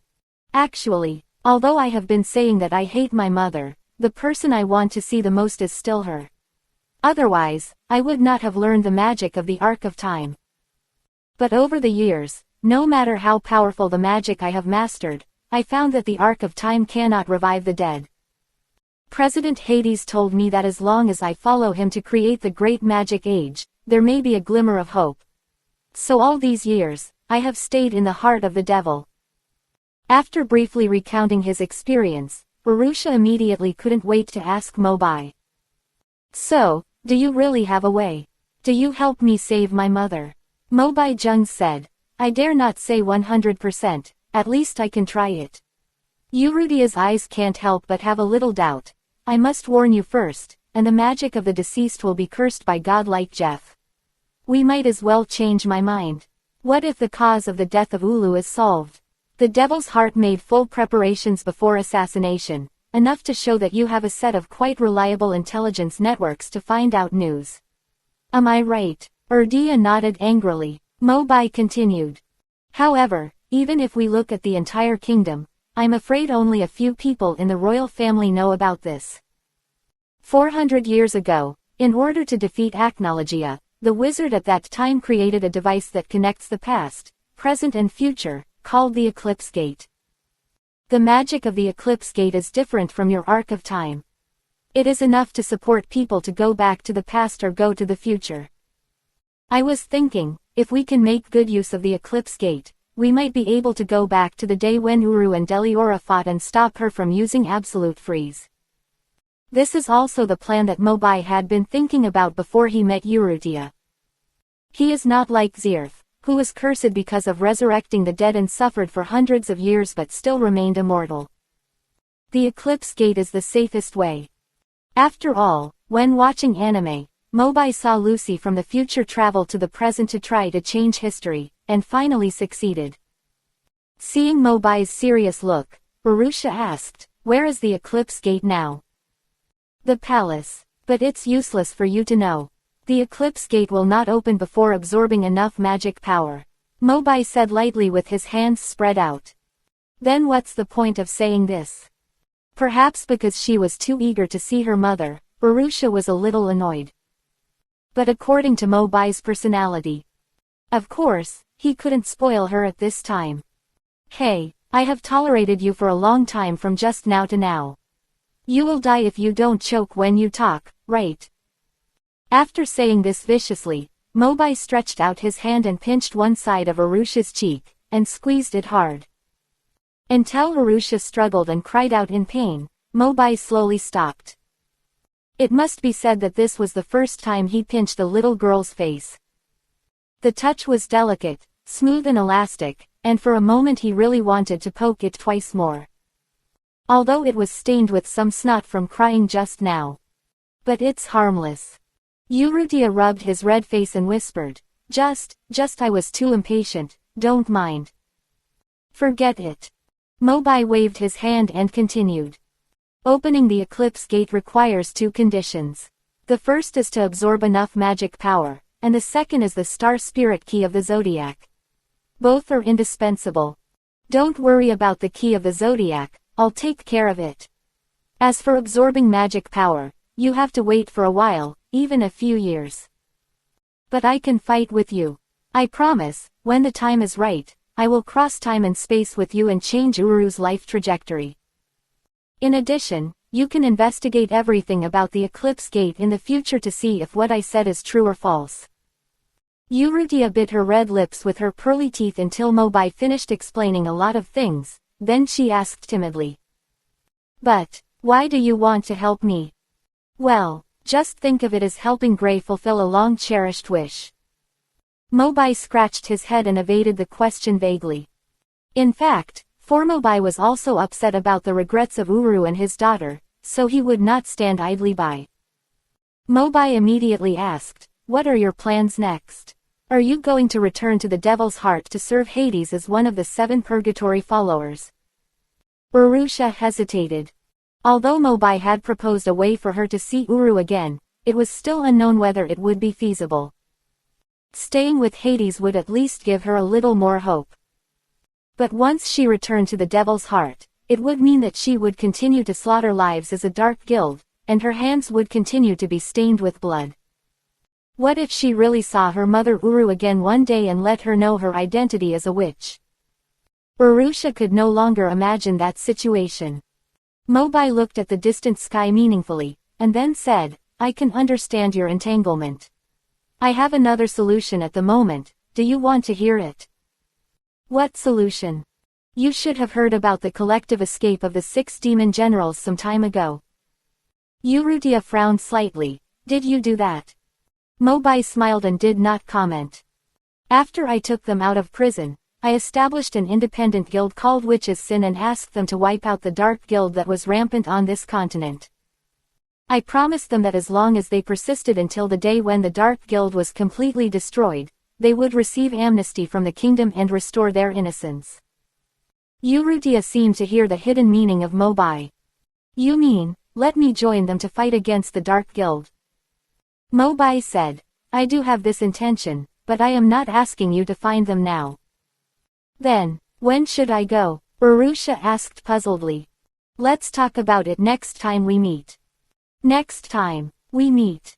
Mobai smiled. If I guess correctly, your assassination operation is not just targeting me. Right, your goal is actually the entire fairy tale guild. Urrutia was stunned, and a look of astonishment slowly emerged. She looked at Mobai with a little more surprise and fear. After a long time, she finally said hoarsely, I finally know how the 6 demon generals were defeated by you. Obviously. All the people in Demon Heart had made a fatal misjudgment of Mobai's intelligence before. Originally, in Urrutia's view, Mobai would only play some tricks at best. But it was not until now that she realized how deep the city was hidden in this seemingly literary fairy. Chapter 72. Urrutia said slowly, President Hades has been eyeing your guild for a long time. And as far as I know, he will personally lead all members of the Devil's Heart to attack soon. Mobai's face also showed a little solemnity when he heard this. Calculate the time. The Devil's Heart will launch a large-scale attack, and it is likely to be during the S-Class Wizard assessment of Fairy Tale in the near future. At that time, I am afraid it will face a tough battle. And the more terrible thing is that once the battle begins, it is likely to attract the ultimate boss of this world, the Black Dragon Acnologia. Urrutia continued. In addition to our Purgatory 7, Demon Heart also has a vice president named Brunoth. Hades will definitely not give up after the assassination attempt on you failed this time. It is very likely that Brunoth will come to kill you next time. After I go back, if I hear any news that is unfavorable to Fairy Tale, I will try my best to inform you. Mobai nodded and gave Urrutia a grateful look. Thank you. Nothing, but besides my mother's matter, I have another question for you. Ask whatever you want. Mobai said he was all ears. Playing with the crystal ball in his hand, Urrutia said. After the arc of time is cultivated to a certain level, it can be used to predict part of the future by infusing magic. I have tried it many times before. But just a few months ago, the arc of time seemed to have a malfunction, and all the future illusions predicted before disappeared at once. After investigation, I found that a small space-time crack appeared above the kingdom, which changed the original time trajectory. And the magic breath emitted from the space-time crack happened to be exactly the same as you. Mobai was shocked. A few months ago, space-time crack. Doesn't that just correspond to the scene he just crossed over? Mobai thought for a moment and asked in a deep voice, so what impact will the appearance of that space-time crack have? Urrutia shook his head. It's hard to say. But judging from the performance of the crystal ball, many things that were originally going to happen seem to have some subtle changes.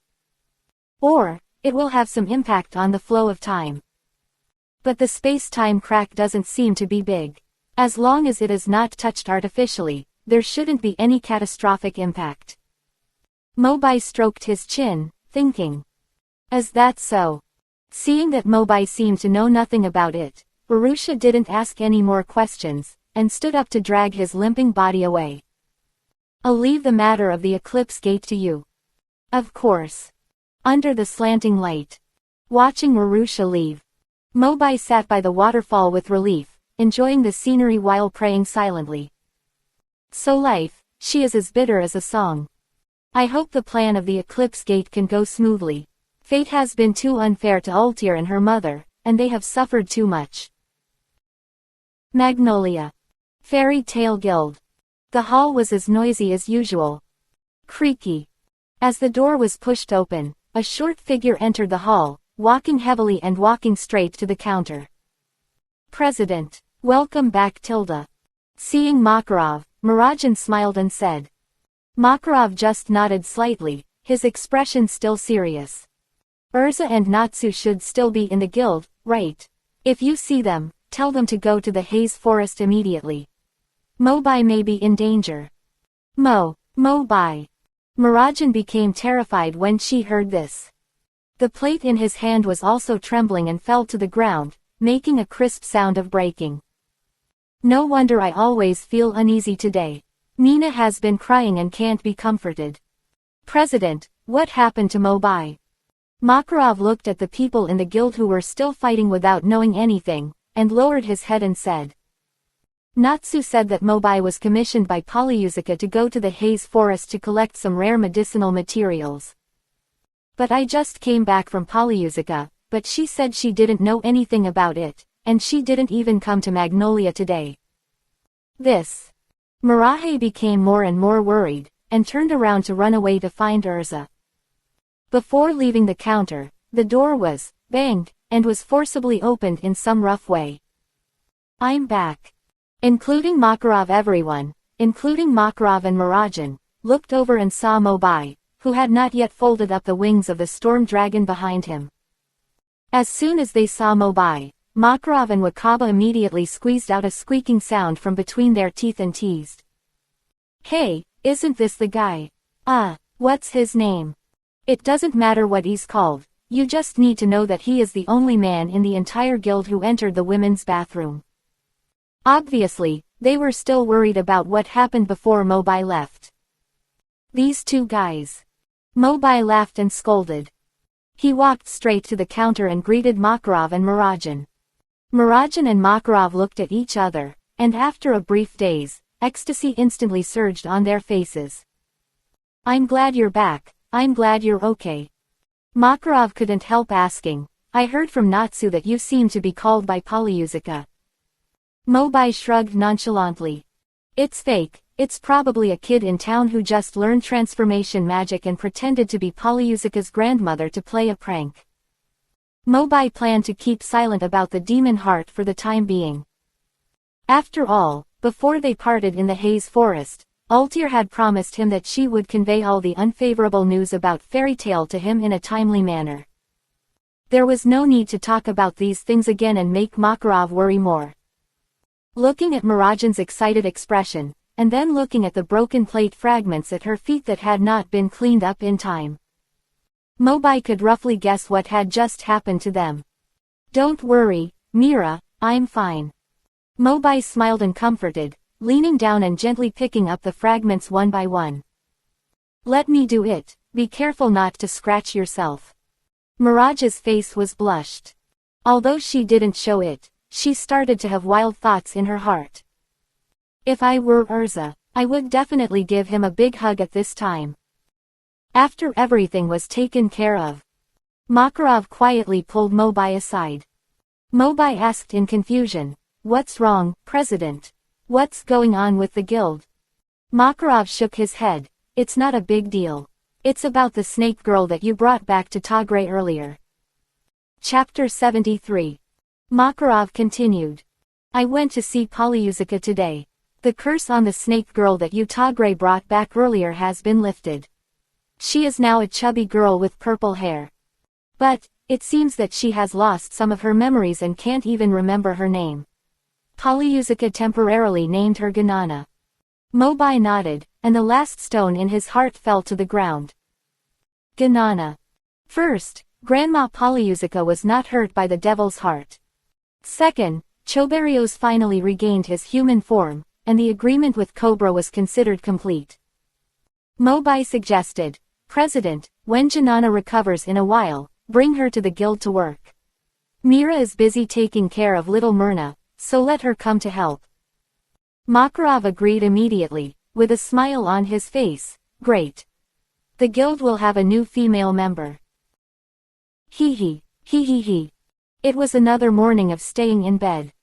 The warm wind blew into the bedroom through the screen window, gently caressing Mobai, who was still dating the little sister in the magical dream. He was completely unaware that the table, chair, and half-drunk juice in the bedroom were quietly trembling at this moment. As the vibration continued to intensify, Drops of juice kept dancing and splashing, causing the glass to resonate and move slightly. Gradually approaching the edge of the table. Snap!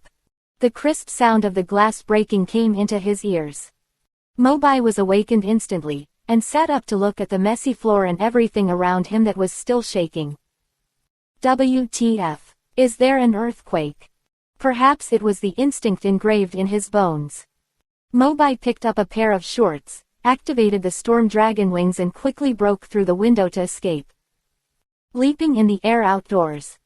Mobai then realized that not only the area near his home, but the entire town of Magnolia seemed to be shaking violently, and the amplitude was getting bigger and bigger. A drop of cold sweat dripped from his forehead. As Magnolia in some earthquake zone. Just when Mobai thought that an earthquake was indeed coming. Suddenly, a blue messenger bird flew in front of him, small and exquisite, and looked quite familiar. Isn't this the mechanical bird that delivers the order? Before, Mirajan's hometown, Grak village, was invaded by demons, and a half-finished order was delivered by this bird. Mobai still remembers it. It's just different from before. This time, the mechanical bird did not carry any yellow paper with any commission, but instead had a loudspeaker in its mouth. It would broadcast loudly every time it flew a certain distance. Attention! Attention! Guildarts is about to return. Magnolia is about to enter Guildarts mode. Please all townspeople be prepared. Attention! Attention! Guildarts is about to return. Magnolia is about to enter Guildarts mode. Please all townspeople be prepared. Attention! Mobai was stunned. Guildarts. The blue man is back. In Fairy Tale, apart from the President Makarov, the 5S class wizards are recognized as the strongest forces. Mobai has already come into contact with 3 of them, namely the demon Mirajan, the fairy queen Urza, and Laxus, who was temporarily expelled from the guild. Although Laxus invited Mobai to join him on the eve of the civil war, claiming to be the strongest in the Fairy Tale Guild. But that was based on the fact that Guildarts was on a mission and it was not expected that he would return. If Guildarts was present, even Laxus would not dare to claim to be the strongest. Slowly coming back to his senses from the memories, Mobai's face gradually showed ecstasy. Finally, he had the opportunity to meet this top wizard of Fairy Tale.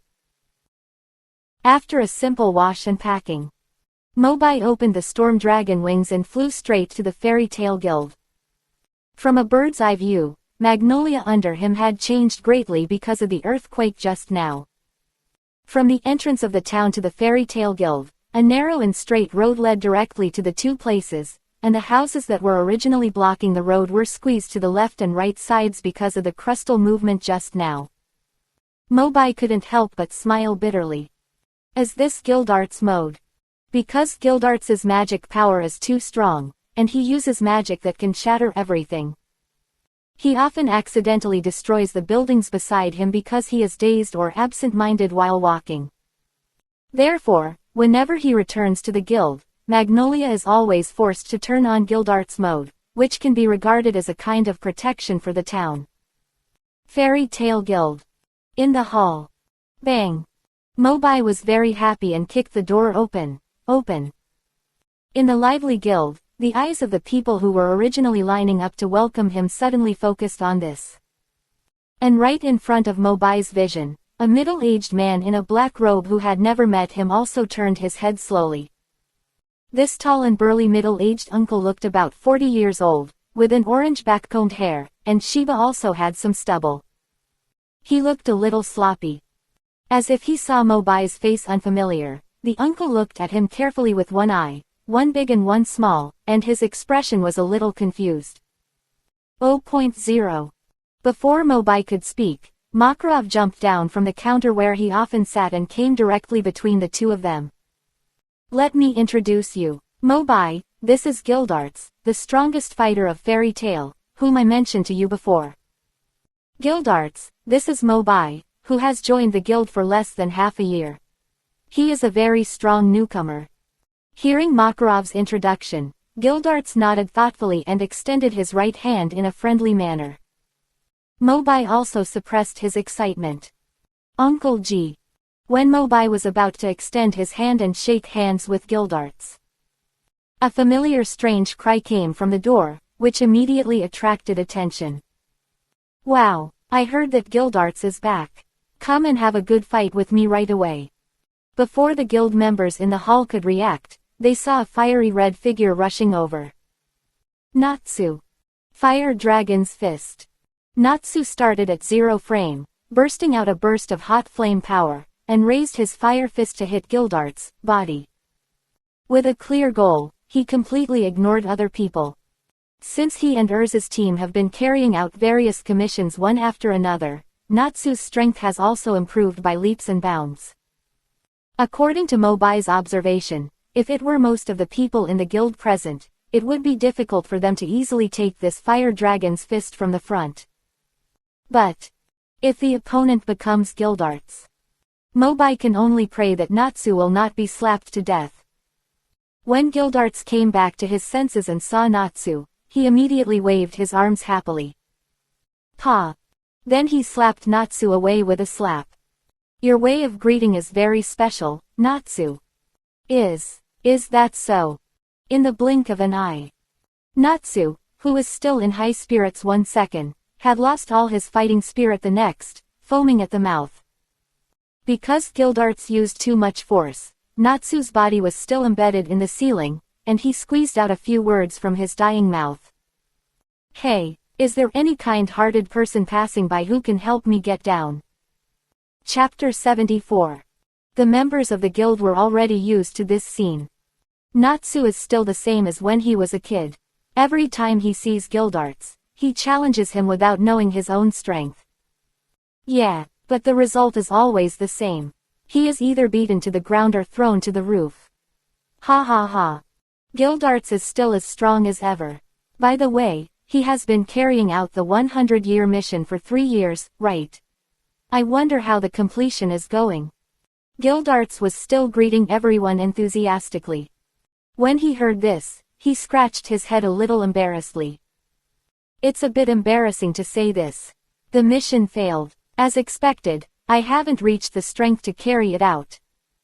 Macau, who was watching the excitement on the side, couldn't help but said in surprise, is that 100-year mission so difficult? Gildarts nodded silently, with a bitter smile. President Makarov disagreed. It doesn't matter. The 100-year mission is a commission that no one has been able to complete since the establishment of the guild. It's good enough to come back safely. Is that so? After listening to Makarov's explanation, everyone realized how dangerous Gildarts' trip was. Gildarts shook his head nonchalantly, and then asked, calculate the time, this year's S-Class Wizard assessment is less than 2 months away, right? Yes, it's another year.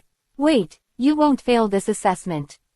Gildarts smiled brightly. This is also one of the reasons why I came back. 2 months later, I will also appear in the assessment as an instructor. I am looking forward to which lucky kid will meet me then.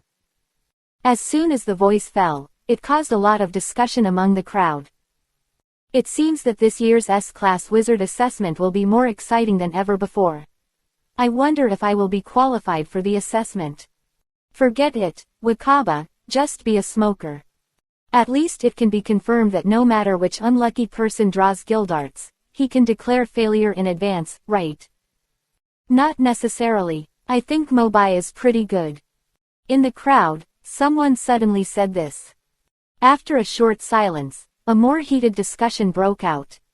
It's just that in this topic, in addition to Gildarts and the assessment, Mobai was also involved. Hey, oh, right, Mobai has already had the strength comparable to Saint Ten. I'm afraid that even the president may not be able to beat him. I can't wait to see him and Gildarts fight. At this moment, even Gildarts' attention was attracted. Oh, Mobai, such a familiar name. Did I hear about it somewhere just now? Why can't I remember it? Gildarts tilted his head and thought for a while. For a long time. Then he looked at Mobai with a black face. Uncle G, is my presence so low? Gildarts suddenly realized it, patted Mobai's shoulder and smiled. Oh. So that Mobai is you. Mobai rolled his eyes speechlessly. How careless is this uncle? Bang! At the same time, Natsu finally fell from the ceiling and landed heavily in front of the two. But there was no sense of frustration on Natsu's face. He didn't even have time to pat the dust on his body, and said excitedly. Hey, Gildarts, how about you and Mobai fight now? I want to know who is stronger between the two of you. This. Gildarts raised his eyebrows and looked at Mobai next to him, as if asking for advice. To be honest, Mobai had already had the idea of fighting Gildarts in his mind. Since coming to this world, it seems that he has never encountered an opponent that makes him feel really helpless. I wonder if Gildarts will be the first one. I have no objection, Uncle G. Mobai replied with a faint smile. When they heard about the fight, the guild members who always liked to watch the fun followed suit. It seems that it was right not to go to work today. There is such a good show to watch. Kana, I want to place a bet. I bet on Gildarts to win. Wait, where is Kana? I don't know, she is always there at such times. Where did she go today? I guess she went to do the quest. No matter what, I will go outside to take the best position so that I can see the best later. Looking at the noisy crowd, Gildarts's weather-beaten face showed a trace of bitterness, and he spoke slowly with apology. To be honest, I'm a little tired after completing the mission, and I don't want to participate in any fights for the time being. I'm sorry everyone. Is that so? What a pity. Hearing the sighs from the crowd, Gildarts immediately changed the subject and said to Mobai. How about this? As long as you can guess what's in my backpack, we can go out and try to spar now. If you can't guess, then we can only wait for the S-level wizard assessment to find another opportunity. As Gildarts said this, he put down the heavy backpack on his back and stood in the middle of the hall. The black outer shell of the backpack is like an indestructible barrier, wrapping the items inside tightly and making them elusive. Everyone couldn't help but fall into deep thought. Lucy poked Gray's elbow quietly and asked in a low voice, Gray, do you have any pigs? I guess it should be a powerful magic item, right? After all, when going on a 100-year mission, even if Gildarts is strong, he will buy some items for emergency use, right? But didn't the president say before that Mobai has a secondary magic that can see other people's past? It shouldn't be difficult to guess the items through the backpack. Everyone be quiet for a while, let Mobai think carefully. Seeing that everyone has high hopes for him, Mobai is under great pressure. How can I guess? How do I know what's in his bag? It would be great if the senior brother was here, and he could turn into a small fly and go in to take a look. Mobai frowned, scratched his ears and knocked his head, thinking of the reminders and suggestions from the guild members, but still didn't have a pig. In silence, Natsu couldn't hold back any longer in the back row and shouted desperately. Hey, don't guess wrong, Mobai. I can't see the result of your victory or defeat, and I don't know who to surpass first. Natsu. Mobai glanced at Natsu in distress. A vague memory suddenly emerged in his mind. Wait, I remember that Uncle G and Natsu took the wrong backpack once. Natsu accidentally took out all of Uncle G's things. Let me think, the backpack seemed to be. Looking at Mobai, whose expression gradually became confident. Gildarts smiled slightly and asked. How is it? Do you have an answer? Chapter 75. I guess, the backpack is filled with photos of the cover girls of Wizards Weekly. Mobai said firmly. Huh. Everyone in the guild widened their eyes at almost the same time, their faces full of shock. Never expected. Mobai thought for a long time, and finally came up with such a ridiculous conclusion. No, Mobai, if you don't want to fight with Gildarts, we can understand, just say it directly. But you insist that he has those things in his backpack, isn't it a bit bad? Yes, how could Gildarts have that kind of hobby? I always thought that I was the only one who was keen on collecting those covers. Put Gildarts's matter aside for now. Godfather, please lend me a pen to talk. Mobai ignored the reactions of others, and looked up at Gildarts slightly, quietly waiting for his response. Looking at each other for a long time. Ha ha ha. Gildarts finally showed an intriguing smile on his face, and turned to walk towards the guild gate. I'll wait for you outside. If you're ready, come out to spar anytime. The deep voice echoed in the hall. Everyone looked at each other, their jaws dropping to the ground. The worldview collapsed. Except the invitation to spar. Doesn't this mean that Mobai's guess was right, and the backpack stuffed full of things turned out to be a photo album of a female wizard? Under Gildarts' tough guy appearance, he was actually quite romantic.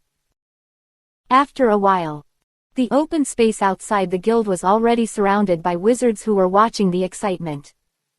The two people facing each other in the center of the venue. One is the undisputed strongest wizard of the current fairy tale guild, who has just returned alive from the 100 Years mission. The other is a newcomer who has become famous only a few months after joining the guild, and has fought against powerful enemies several times without losing. There is no doubt that this will be the most exciting internal battle so far. Gildarts' vicissitudes of life showed some appreciation for Mobai, and he said in a deep voice. Since it is just a simple sparring, then each of us will only use 70% of our strength and keep the strongest killer moves. What do you think? No problem. Mobai licked his lips and showed his fighting spirit, and readily agreed. But he began to think carefully in his heart. The Dragon Slayer secret has been banned. If you want to beat Uncle G, it seems that you have to try some other methods. Gildarts gently loosened his black robe. The magic power suddenly burst out, and he took a fighting stance. Mobai was equally unwilling to be outdone. The hot flames emanated from his body, condensed in his right fist, and continued to accumulate. Fire Dragon's Iron Fist. Mobai shot out, picked up the fire fist and attacked from the side. A trace of surprise appeared on Gildarts' face. Oh, the same fire attribute dragon slaying magic as Natsu. It's really not simple. Decompose. A fine net-like magic was emitted from Gildarts' palm. Although it did not contain much magic, Mobai hurriedly turned sideways to avoid it. This decomposition magic seemed weak, but in fact it could decompose the opponent's already condensed attack magic. If he didn't avoid it, when the fist really hit Gildarts, it would probably be as powerful as a back-pounding. Storm Dragon Wings. Seeing the white giant net constantly closing in, Mobai no longer hesitated, spread his wings, and quickly leapt into the air. The giant net completely covered the original standing position. If he didn't get airborne in time and was caught in the net, he would probably have to consume a lot of magic power just to struggle out. Seeing this, Gildarts' face became more serious. It seems that Mobai has mastered many types of magic, even flying. This person is more difficult to deal with than he thought. Crush. When Gildarts showed a more domineering magic aura, the onlookers also realized that he was going to get serious. Crush is a magic with more destructive power based on decomposition. Most magic will be completely destroyed and lose its original power at the moment of release. In addition, crushing is also extremely harmful to the human body. If you are not careful, your internal organs may be shattered. The Shield of the Rock Cave Dragon. Seeing the majestic crushing magic coming towards him, Mobai immediately activated the power of rock to resist. Under the gaze of everyone. The moment the two forces of magic came into direct contact, the originally hard brown high shield was directly cut into countless gaps, and then the shattered magic power penetrated directly and hit Mobai's body. Boom! The broken rock dust filled the air. A gust of sand blew up in the air, covering Mobai's figure. Everyone was dumbfounded. Is it over? Gildarts is still Gildarts. He directly broke through that level of defense. In fact, Mobai's strength is quite good to let Gildarts use shatter. By the way, Gildarts should have a sense of measure, right? He shouldn't let Mobai suffer too much damage. As the saying goes, those who are involved are confused, while those who are watching can see clearly. But the situation on the field at this moment seems to be exactly the opposite. When no one knows what Mobai is like in the smoke and dust. Only Gildarts is still looking up, cautious as ever. During the silence of these few seconds, the rock dust in the air began to gradually dissipate. When everyone was losing interest, the area covered by the rock dust became smaller and smaller, and when it seemed that there was no way to hide a person's body, one of the figures quickly moved out of it and swooped down. Look, Mobai is out. WOC. He actually blocked Gildarts' full-strength attack. Not only did he block it, but he also continued to attack in return. 666. This guy is Gwei.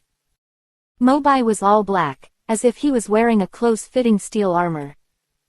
Thunder arcs kept jumping around his body, and the violent aura was surging, and he was unstoppable.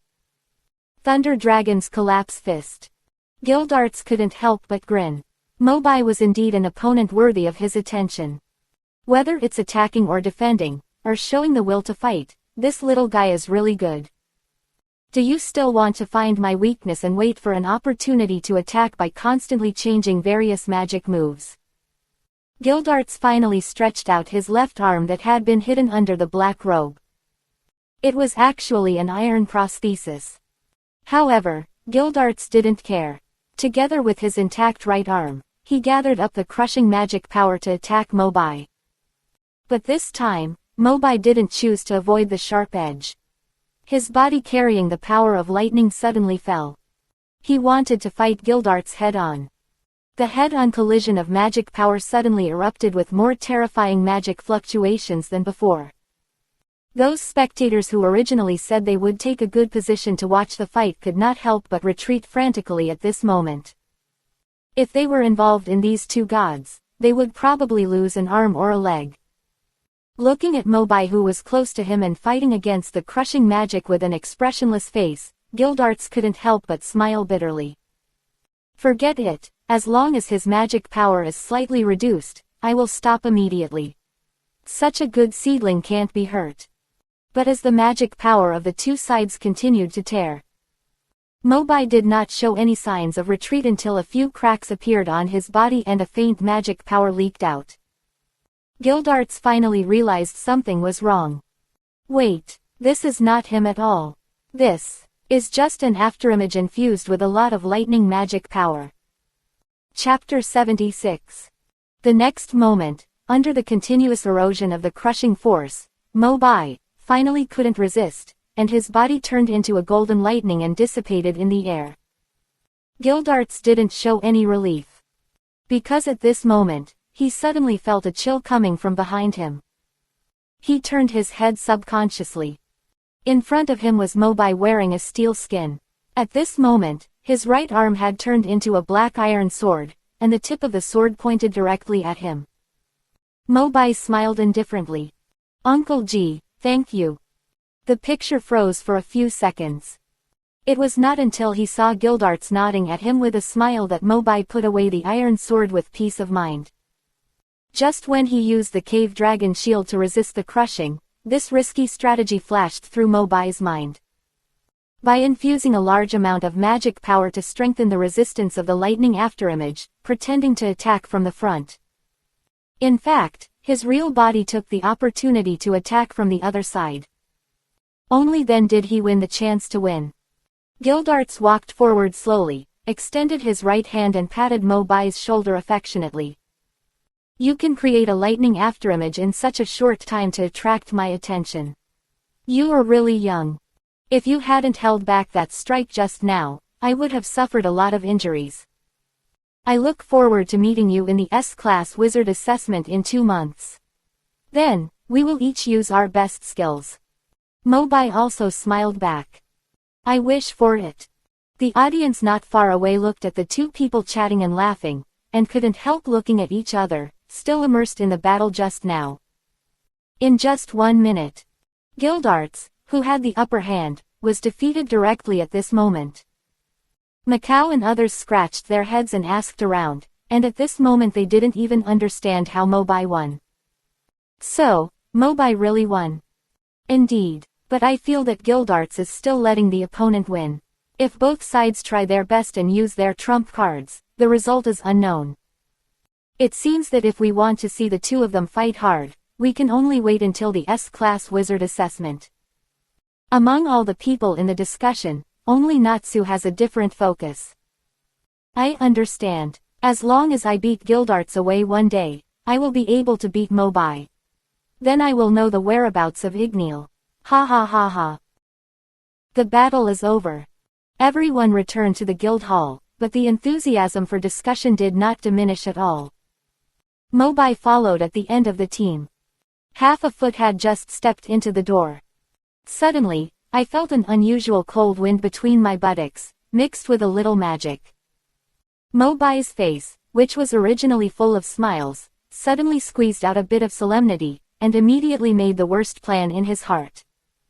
The people of Demon Heart are going to take action so soon. But when Mobai turned around, this thought disappeared. Not far away from the street opposite the guild, a masked man hidden under a blue-black cloak was standing at this moment. The breath just now was emitted by him. The masked man only had his eyes exposed, and his arms and legs that could not be covered by the cloak were also wrapped with a thick layer of bandages. As if he was seriously injured. Although it was the first time he met him, Mobai was not unfamiliar with this masked man. Mr. Gang. There are a total of 5 S-Class Wizards in Fairy Tail. Including Gildarts, who just met today, he has already dealt with 4 of them. The remaining one is the mysterious cloaked man who rarely shows up in the guild, Mr. Gang. Mobai couldn't help but think. Gildarts has returned, and there is still a long time before the S-Class Wizard assessment. Mr. Gang appeared at this time. There must be something wrong with his world, and it may be something that will affect the entire guild. At the same time, across the street, Mr. Gang also found that Mobai's attention was attracted by him. He simply turned around and left, turning into a deep alley. The figure disappeared. This guy deliberately leaked a little magic in front of me and ran away. Mobai shook his head helplessly.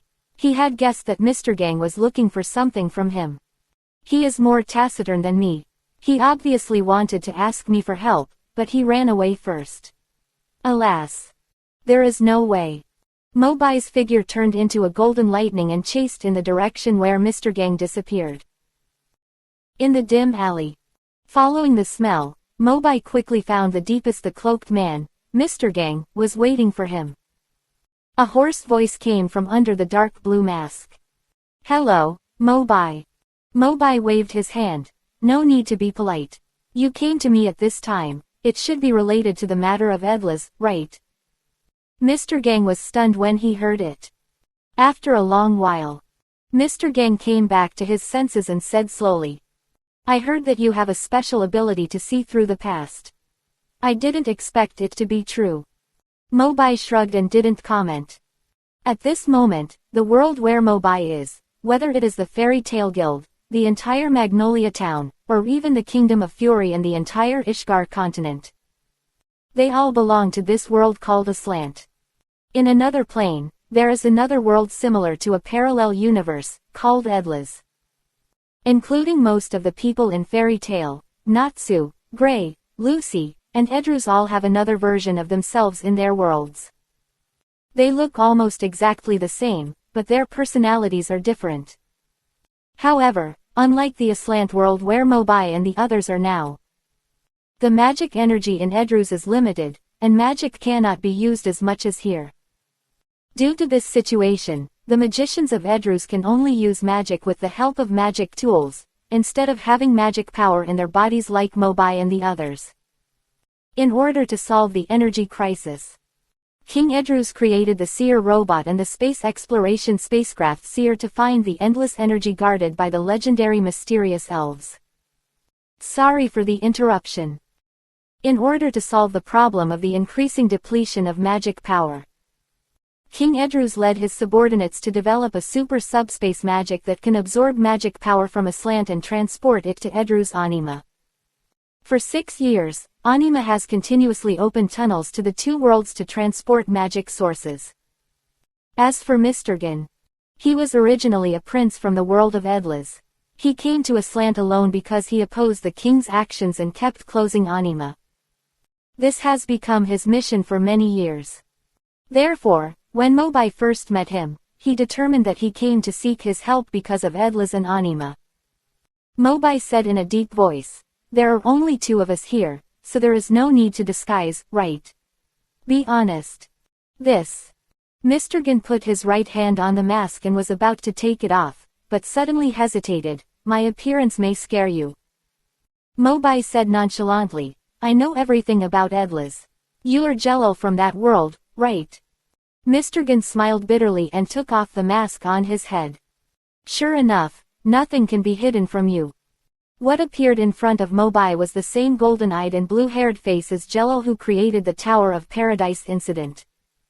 Although he was mentally prepared. But when Mobai saw this face again, his heart was inevitably moved. Mobai took a long breath and finally got to the point. "Let's talk. Did you ask me to come here because of something that happened in Edlas?" Ellipsis. Chapter 77. Speaking of which, Mobai took the initiative to go to Edras. In addition to helping Mistgang, there were two important things to do at the Fairy Tale Guild here. Time went back many years ago. When the three siblings of Mirajan were carrying out the commission, the younger sister Lysina was seriously injured by Elfman who received the beast soul and went berserk. When Mirajan rushed to her side, she found that Lysina's body had gradually turned into nothingness. To this day, Mirajan still doesn't know why that happened. Everyone once thought that Lysina was dead. Little did they know that Lysina was teleported to the world of Edras by the embryonic Anima by chance at that time, and it had been several years. This trip happened to meet her again. Another thing is related to his own dragon-slaying power.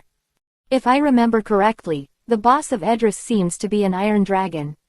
If I can eat that thing, maybe the Dragon Slayer's secret technique can be improved. I wonder what the secret technique containing the power of the Iron Dragon will be like. It should be able to withstand 10 or so Gajil, right? Mobai raised his head with some expectation. Although Mobai would occasionally sneak into the guild's kitchen to steal iron pots and kitchen knives. But after all, it is difficult to force out the potential in the body without being in a combat situation. If you want to further improve the power of the Dragon Slayer's secret technique, you have to go through actual combat. Mr. Gang glanced at Mobai quickly, and heard the willingness to help in his tone, and immediately introduced seriously. Recently, I have increasingly felt the terrifying power of Anima hovering over Magnolia. I suspect that Edlas is likely to send all the wizards of the Fairy Tale Guild at once. At this point, Mr. Gang couldn't help but take a breath. Even he himself couldn't believe that Edlas's group would have such a big appetite. I have shut down many Anima devices before, but this time its power is particularly strong, and I can't do anything, so I found you. After listening to Mr. Gang, Mobai couldn't help but frown. When will the Anima be activated this time? The fastest, it may be tomorrow, Mistinch said worriedly. Mobai was relieved instead. There is still time. What do you need me to do? Mr. Gang looked around again and made sure that no one was around before he revealed his plan. I want to use teleportation magic to send you to the world of Edras, defeat the kingdom army, and completely crush the Anima plan from the root. Mr. Gang's staff can only teleport 2 wizards, including himself, at a time, and it consumes a lot of energy. After witnessing the battle between Mobai and Gildarts, he hesitated for a while and finally chose Mobai as his teammate. The voice fell. Mr. Gang looked at Mobai anxiously, waiting for his response. Mobai thought for a long time, and then asked, "If I remember correctly, you should be the prince of the world of Edras, right?" "Yeah." Mr. Gang nodded. "So, all we have to do is beat your father away, right?" Mr. Gang was speechless. Although this is the case in theory, it sounds like a great filial piety. But at least, in a sense, Mobai agreed to go with him. As Mr. Gang put on his mask again, he poked the 5 strange-shaped magic wands behind him at a nearby corner and chanted in a low voice. After a short pause, a huge magic circle appeared under the feet of the 2 people, and the purple light enveloped the whole body. Mobai began to feel that his body became light and his vision became blurred. Only his hearing was still clear, and Mr. Gang's loud reminder came into his ears. Be careful. Under the influence of anima, the teleportation magic has now become extremely unstable, and it is very likely to send us to a dangerous corner of address. After a while, when Mobai and Mr. Gang regained their sight, they were no longer in the deep alley just now. The surroundings also turned into an endless desert plain. Within the site, it was all desolate brown and yellow. Mobai raised his eyes and looked straight ahead. In front of him stood a group of factory buildings, which looked particularly majestic in the desert. However, the towering chimneys kept spewing black smoke, which was not environmentally friendly at first glance. And outside the site, coolies pushed carts and transported some strange and colorful ores from time to time. Mobai couldn't help but look at it carefully. Is this a mining area? Mr. Gang nodded thoughtfully. Address's magic energy is insufficient. On weekdays, the country will also use some means to mine magic ore. It seems that the scale of the mining area here is not small. Before Mobai opened his mouth to respond again, the sudden appearance of the 2 of them has attracted the attention of the mine guards, who were on alert on the spot. With a sharp alarm sounding through the sky. In just a few seconds, a large group of fully armed soldiers rushed out and surrounded Mobai and Mr. Gang. The leader held a steel knife, the tip of the knife pointed directly at Mobai, and asked sternly, "Who are you? Dare to trespass into the kingdom's mining area?" But Mobai didn't take his warning seriously at all. Turning his head, he joked to Mr. Gang beside him as if nothing had happened. "So enthusiastic, the customs of your world are quite simple." Faced with the siege, Mr. Gang naturally had no intention of joking anymore. He took out a small transparent bottle from under his cloak, poured out a vermilion pill the size of a longan, and handed it to Mobai. "Take this thing first." "Okay." Mobai immediately understood and swallowed the pill without hesitation. I felt full of power immediately. Constrained by the weakening of Edris's magic power. The wizards who came from aslant, even if they are powerful, find it difficult to use magic normally. But fortunately, Mr. Gang was well prepared. As long as he took this special pill, he could immediately use magic to fight as much as he could in the original world. Seeing that Mobai and Mr. Gang did not explain, the guard confirmed their suspicious identities even more. Immediately swung the steel knife through the air and signaled his men to capture and kill. Looking at the soldiers approaching from all sides, Mobai's eyes became more and more fiery. There is no council in this world. It seems that we can make a big fuss without any scruples. Go. At the command of the guard, the weapons in the hands of the soldiers all emitted magical auras and rushed straight to Mobai. Mr. Gang's right arm quietly reached for the staff behind him, but Mobai raised his hand and gently stopped him. "Leave it to me." Mr. Gang's lips moved, and before he made a sound, he saw Mobai's figure turned into a golden lightning. Instantly disappeared from the spot. Ah! Almost at the same time, continuous screams came into his ears. Mr. Gang looked around, and the 20 or so soldiers who were fully armed in the last second were now lying on the ground wailing and groaning, and none of them could stand up again. The paralysis effect of thunder had made their bodies lose their intuition for a short time. As for the weapons and equipment in their hands that were originally attached with magical power, they were also completely destroyed in Mobai's rapid attack just now. Although he had a preliminary understanding of Mobai's strength, Mr. Gang couldn't help smacking his lips when he saw this scene up close. Is this the terrifying strength comparable to Gildart's? Looking around. At this moment, only Mobai and Mr. Gang, as well as the mine guard who was still giving orders, were still standing on the field. The guard's face was livid, and in his eyes staring at Mobai, in addition to fear, more of it was occupied by fear. Just when the arc appeared in Mobai's palm again, and he was ready to take action to kill him. Suddenly, a sinister and weird laugh of an old man came from the gate of the mine.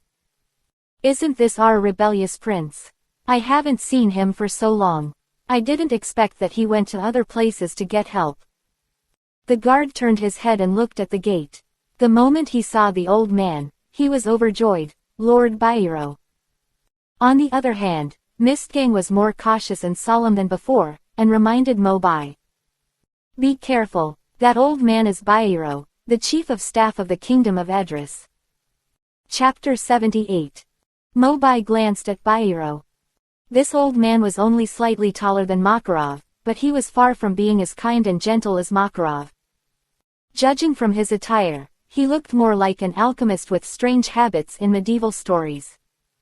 But after all, he was the chief of staff of the kingdom army, and he was in a high position.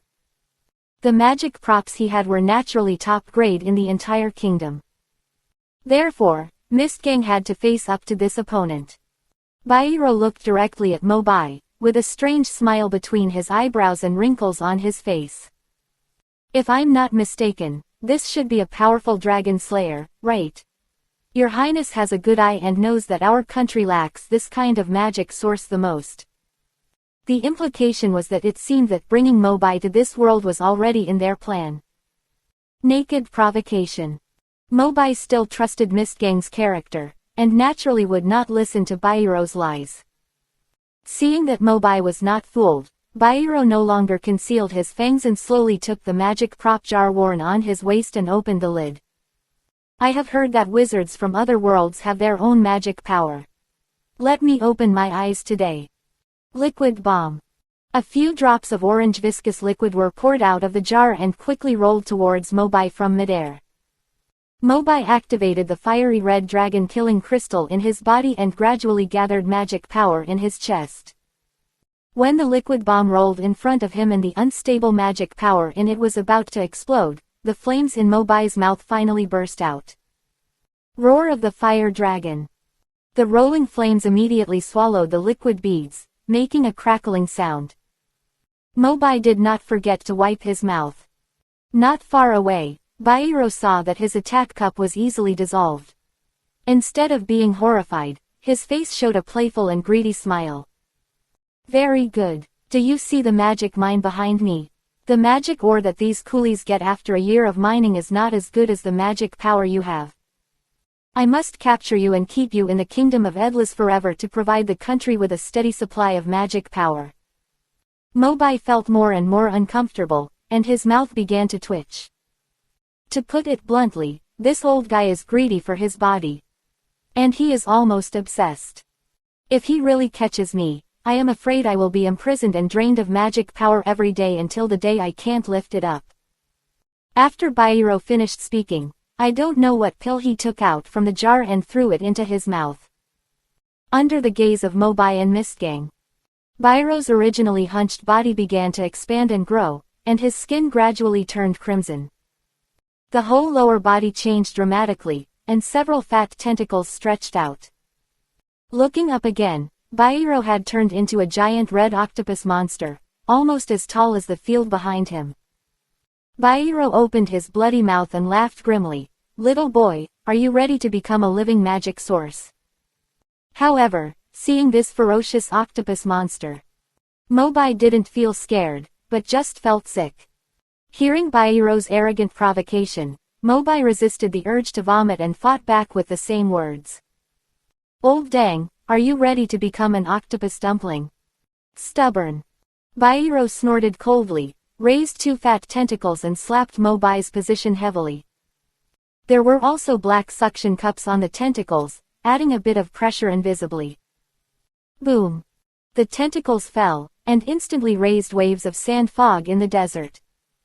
Mobai's body was firmly pressed down and could no longer move. Ha ha ha! Seeing Mobai's predicament, Bairo was about to laugh at him again. But he suddenly realized that there seemed to be a violent wave of magic power coming from under the tentacles that were resisting Mobai. What? A look of horror suddenly appeared on Bairo's face. In his eyes, a golden light suddenly flashed in his sight, and he actually cut off the two heavy tentacles. Before the broken limbs fell to the ground, Mobai's figure had already shot out from below, with wings emerging from his back, flying straight into his face, and his pupils continued to expand. Thunder Dragon Jaw. The violent lightning magic power was like a bolt from the blue, suddenly hammering on Bairo's head. Bairo was severely injured, and then he let out a shrill scream, and his body began to shrink, returning to the appearance of a little old man. Fainted on the ground. As for the original minekeeper, he was now slumped to the side with a dead look on his face. I originally thought that the Kingdom Army Chief of Staff Bairo would be saved when he came here. I didn't expect Mobai to be so fierce and kill Bairo in seconds.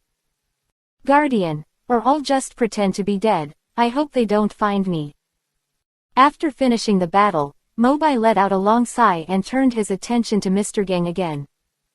Mr. Gang also realized at this time that his reminder to Mobai just now seemed completely unnecessary. To be fair, if he were to face Bairo, it would be difficult to guarantee a thunderous victory in such a short time. You are really strong, Mobai. Mobai naturally didn't want to listen to his polite words, so he waved his hand to get the topic back on track. What are you going to do next? Go straight into the palace. Mr. Gang shook his head cautiously and suggested. The Kingdom Army has a large number of people, and their strength should not be underestimated. To be safe, why don't you go to the fairy tale in this world to ask for help? At least in terms of numbers, it can slightly turn the situation around. This is a good idea. Just like Jello and Mr. Gang correspond to each other. As two parallel worlds, with the continuous deduction of time, there is also a fairy tale guild in Edlas.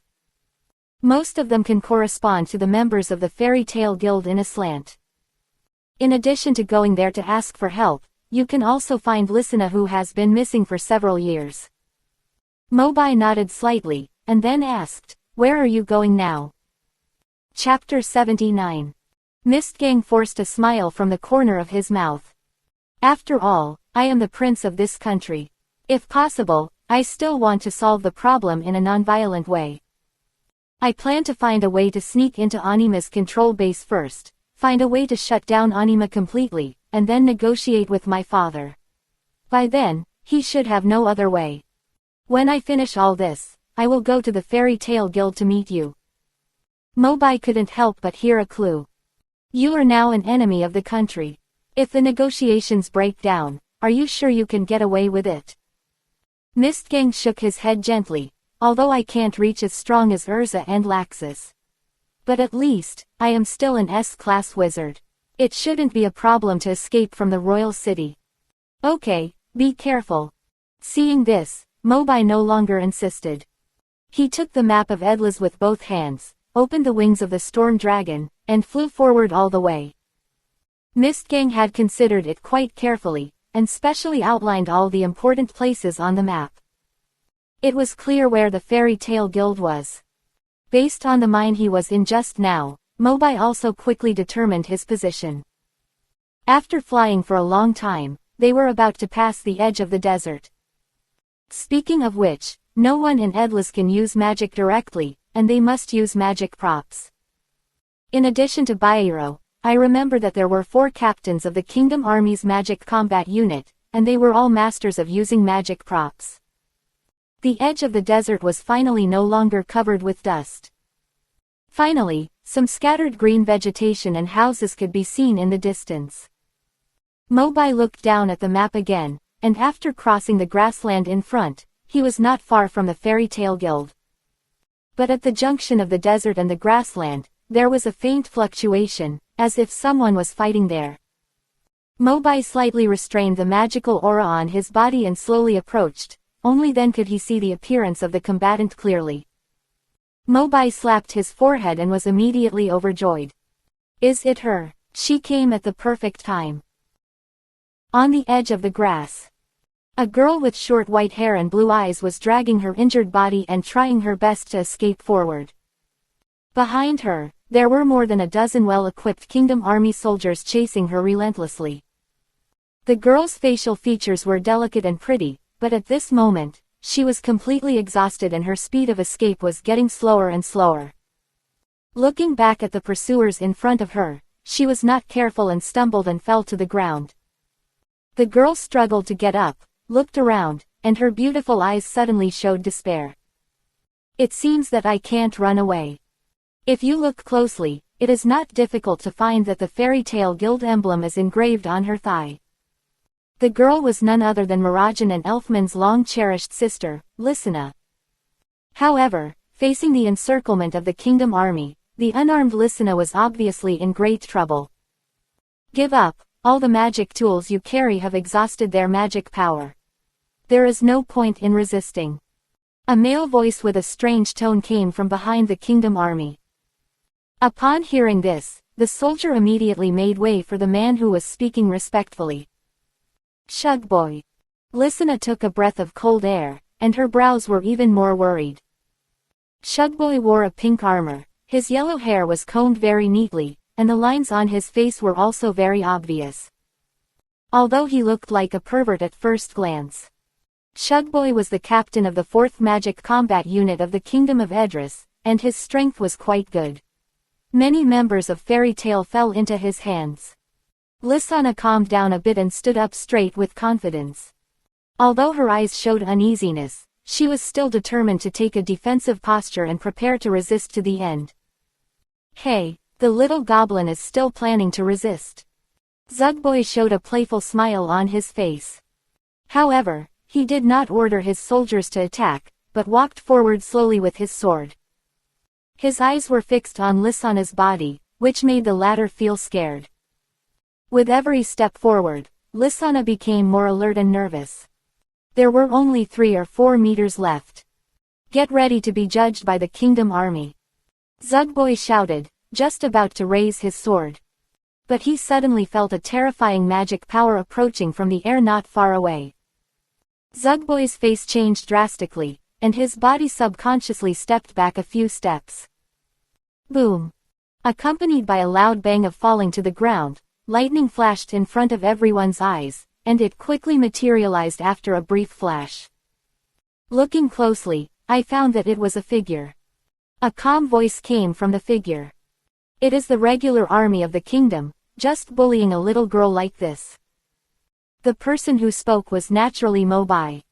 It was a pleasant surprise to be able to meet Lysina by chance before arriving at the Fairy Tale Guild in Edlis, and to help her out by the way.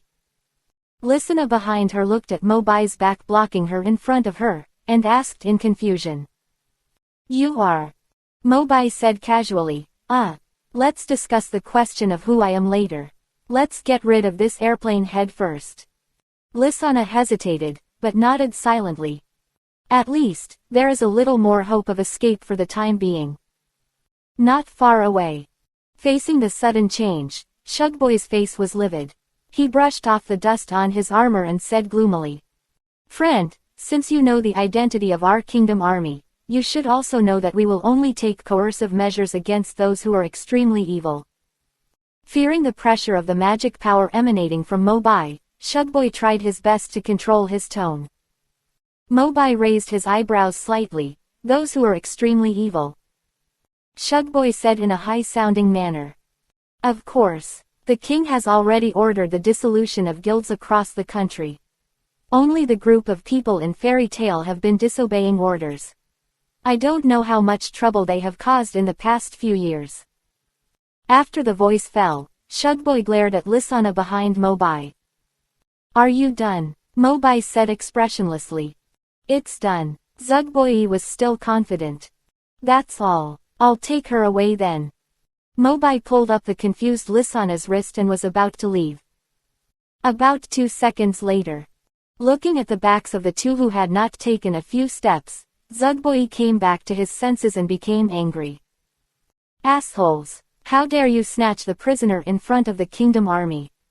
Stop them! Under Zugboy's command, the surrounding soldiers moved.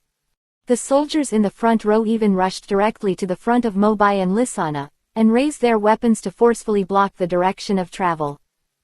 Mobai and Lysina turned their heads again. Zugboy said viciously, although I don't know who you are, but you are guilty of saving a wanted criminal so blatantly. Lisana looked embarrassed, pulled the corner of Mobai's clothes, and whispered. The man in the middle is the captain of the 4th Magic Combat Unit of the Kingdom Army, Shugboy. The sword in his hand can soften everything he touches.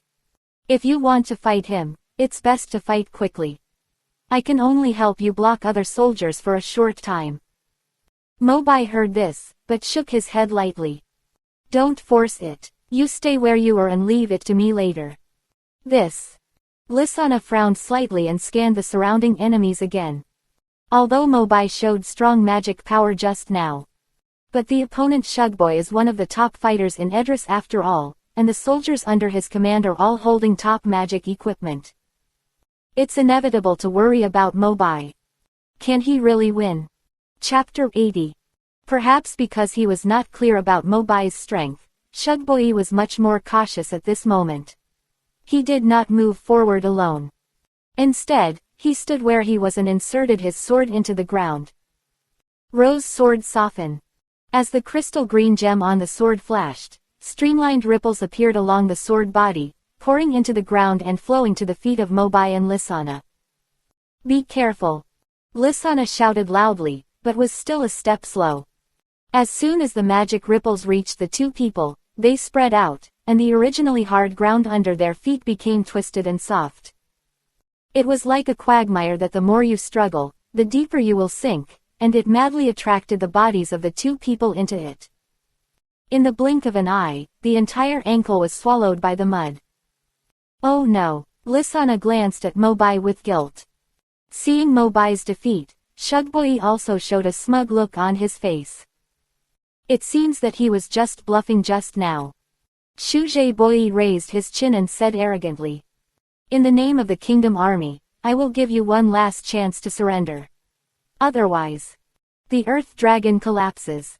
Mobai interrupted Shugboy's words immediately. Looking in horror, he found that the ground under the feet of the two people had already appeared spider-web-like fine cracks at some point. It seemed that as long as it was touched lightly, it would immediately fall apart. Bang! The next moment, the strong magic power in Mobai's body burst out again, even more than when he first arrived here. He suddenly exerted force under his feet. The dry and cracked soil burst with a bang, revealing several ugly black hole scars around. Ah! Before the soldiers had time to drive the magic power of their weapons, they fell into it one by one along with their sophisticated equipment. Shugboy was half crouching, holding the hilt of the rose sword tightly with both hands, trying to resist the impact. He was shocked. He actually used such strong magic without magic tools. Could it be, he is from Aslant? Shugboy suddenly realized. He looked up at Mobai again, but Mobai was still calm and composed. As a ray of light flashed in his pupils, the magic power of the Earth Dragon suddenly became more powerful, and the cracks in the earth spread wildly again. Shugboy watched the surrounding surface breaking up, and his body was already riddled with holes. He hurriedly wanted to pull out the sword and escape from here. But until then, he was shocked to find that the rose sword that he was proud of had already been shattered by Mobai's magic in the previous impact. Only scattered fragments were left on the ground. How is it possible? For the wizards of Edris, magic must be released with the help of magic tools. If the weapon is damaged, it means that the combat effectiveness has been lost and it has become a muggle. Endless horror suddenly appeared on Shugboy's face. He completely lost his fighting spirit, collapsed weakly, and fell into the crack of the ground beside him. Seeing this, Mobai slowly gathered the magic energy in his body back into his body and took a long breath. Everything returned to calm again. Looking at Lisana, who was still in shock, Mobai took 2 steps at a time and walked forward, asking softly. Is the injury serious? Lisana was startled when she heard this, and then shook her head repeatedly. No, no. Just some simple external injuries, no big deal. Thank you for saving me. Mobai glanced down from the corner of his eyes, and then he found that she was barefoot. Affected by the muddy land just now, Lisana's originally smooth and tender jade feet were also stained with a lot of wet brown mud, white and pink. Speaking of which, I just happen to be a little hungry. Besides, I am an Earth-attributed dragon slayer, so it is reasonable to eat some mud to replenish my magic power, right? Ahem. Mobai coughed twice tactically, and joked, "Why did you lose your shoes?" Lisanna looked down, blushed immediately, and subconsciously avoided Mobai's gaze to avoid looking at each other. Mobai stuck out his tongue and changed the subject. "How about this? I'll take you back to the guild. I just happen to have something to do at Fairy Tale." This. Lisanna hesitated. The Kingdom of Edlas had already issued an order to forcibly disband all wizard guilds. Although Fairy Tale had been struggling for several years and had managed to retain the only guild still in the kingdom. But because of this, they were frantically wanted and hunted down by the kingdom's army. The guild's address was also moved more and more frequently. For every member of Fairy Tale, the specific location of the guild is an absolute secret. Once leaked, it would easily bring disaster to all members. Thinking of this, Lisanna shook her head firmly. "I'm sorry, although you saved me, but I still can't take you to the guild." When Lisanna became stubborn, her big watery eyes were particularly cute. As expected of Mirajan's younger sister, the two sisters are beautiful in their own ways. The little girl is quite alert. Mobai smiled brightly, and immediately guessed her difficulties, but he didn't make it too difficult. He just casually lifted the corner of his upper body to expose his chest. Lisanna instantly blushed from her neck to her ears, and subconsciously moved her eyes to the side. "What are you doing?" Mobai looked innocent. "Don't be so sensitive. I'm not a gangster. How about you turn around and take a look?" After hearing this, Lisanna hesitated and slowly turned her head, and saw the familiar pattern on Mobai's chest at a glance. Under the warm sunlight, the Fairy Tale emblem shone brightly. Lisanna immediately covered her pink lips with her hands, with surprise in her eyes, and looked at Mobai again. You are." "My name is Mobai, and I am a new member of Fairy Tale." After a while, Lisanna came back to her senses from the shock. Brother Mobai, although you have an emblem, why don't I remember seeing you in the guild?" "Ah, this." Mobai couldn't help but smile bitterly. By the way, since the day I crossed over, Lisanna had been teleported to the world of Edras by Anima for several years. "It's normal that she hasn't seen me." Mobai replied in a deep voice. "The guild I joined is Fairy Tale of Aslant." Fairy Tale of Aslant. Lisanna silently recited the name, with a bit of melancholy between her brows. It seemed that she was thinking of some long-forgotten past events. Until Mobai's call reached her ears, she was pulled back to reality. "Lisanna. What's wrong? Can we go back to the guild together now?" "Of course." Mobai smiled faintly. Gently holding Lisanna's slender wrist, the storm dragon wings behind him gradually appeared, and he quickly leapt and stopped in the air. "I saw the markings on the map, and the guild is across this grassland, right?" Lisanna shook her head. That was the old address. The guild has now moved to the southern desert, just the opposite direction. Mobai said helplessly. "Well, you are hiding quite well." "There is no way, the kingdom army has been wanted. Everyone is also very distressed to keep moving back and forth.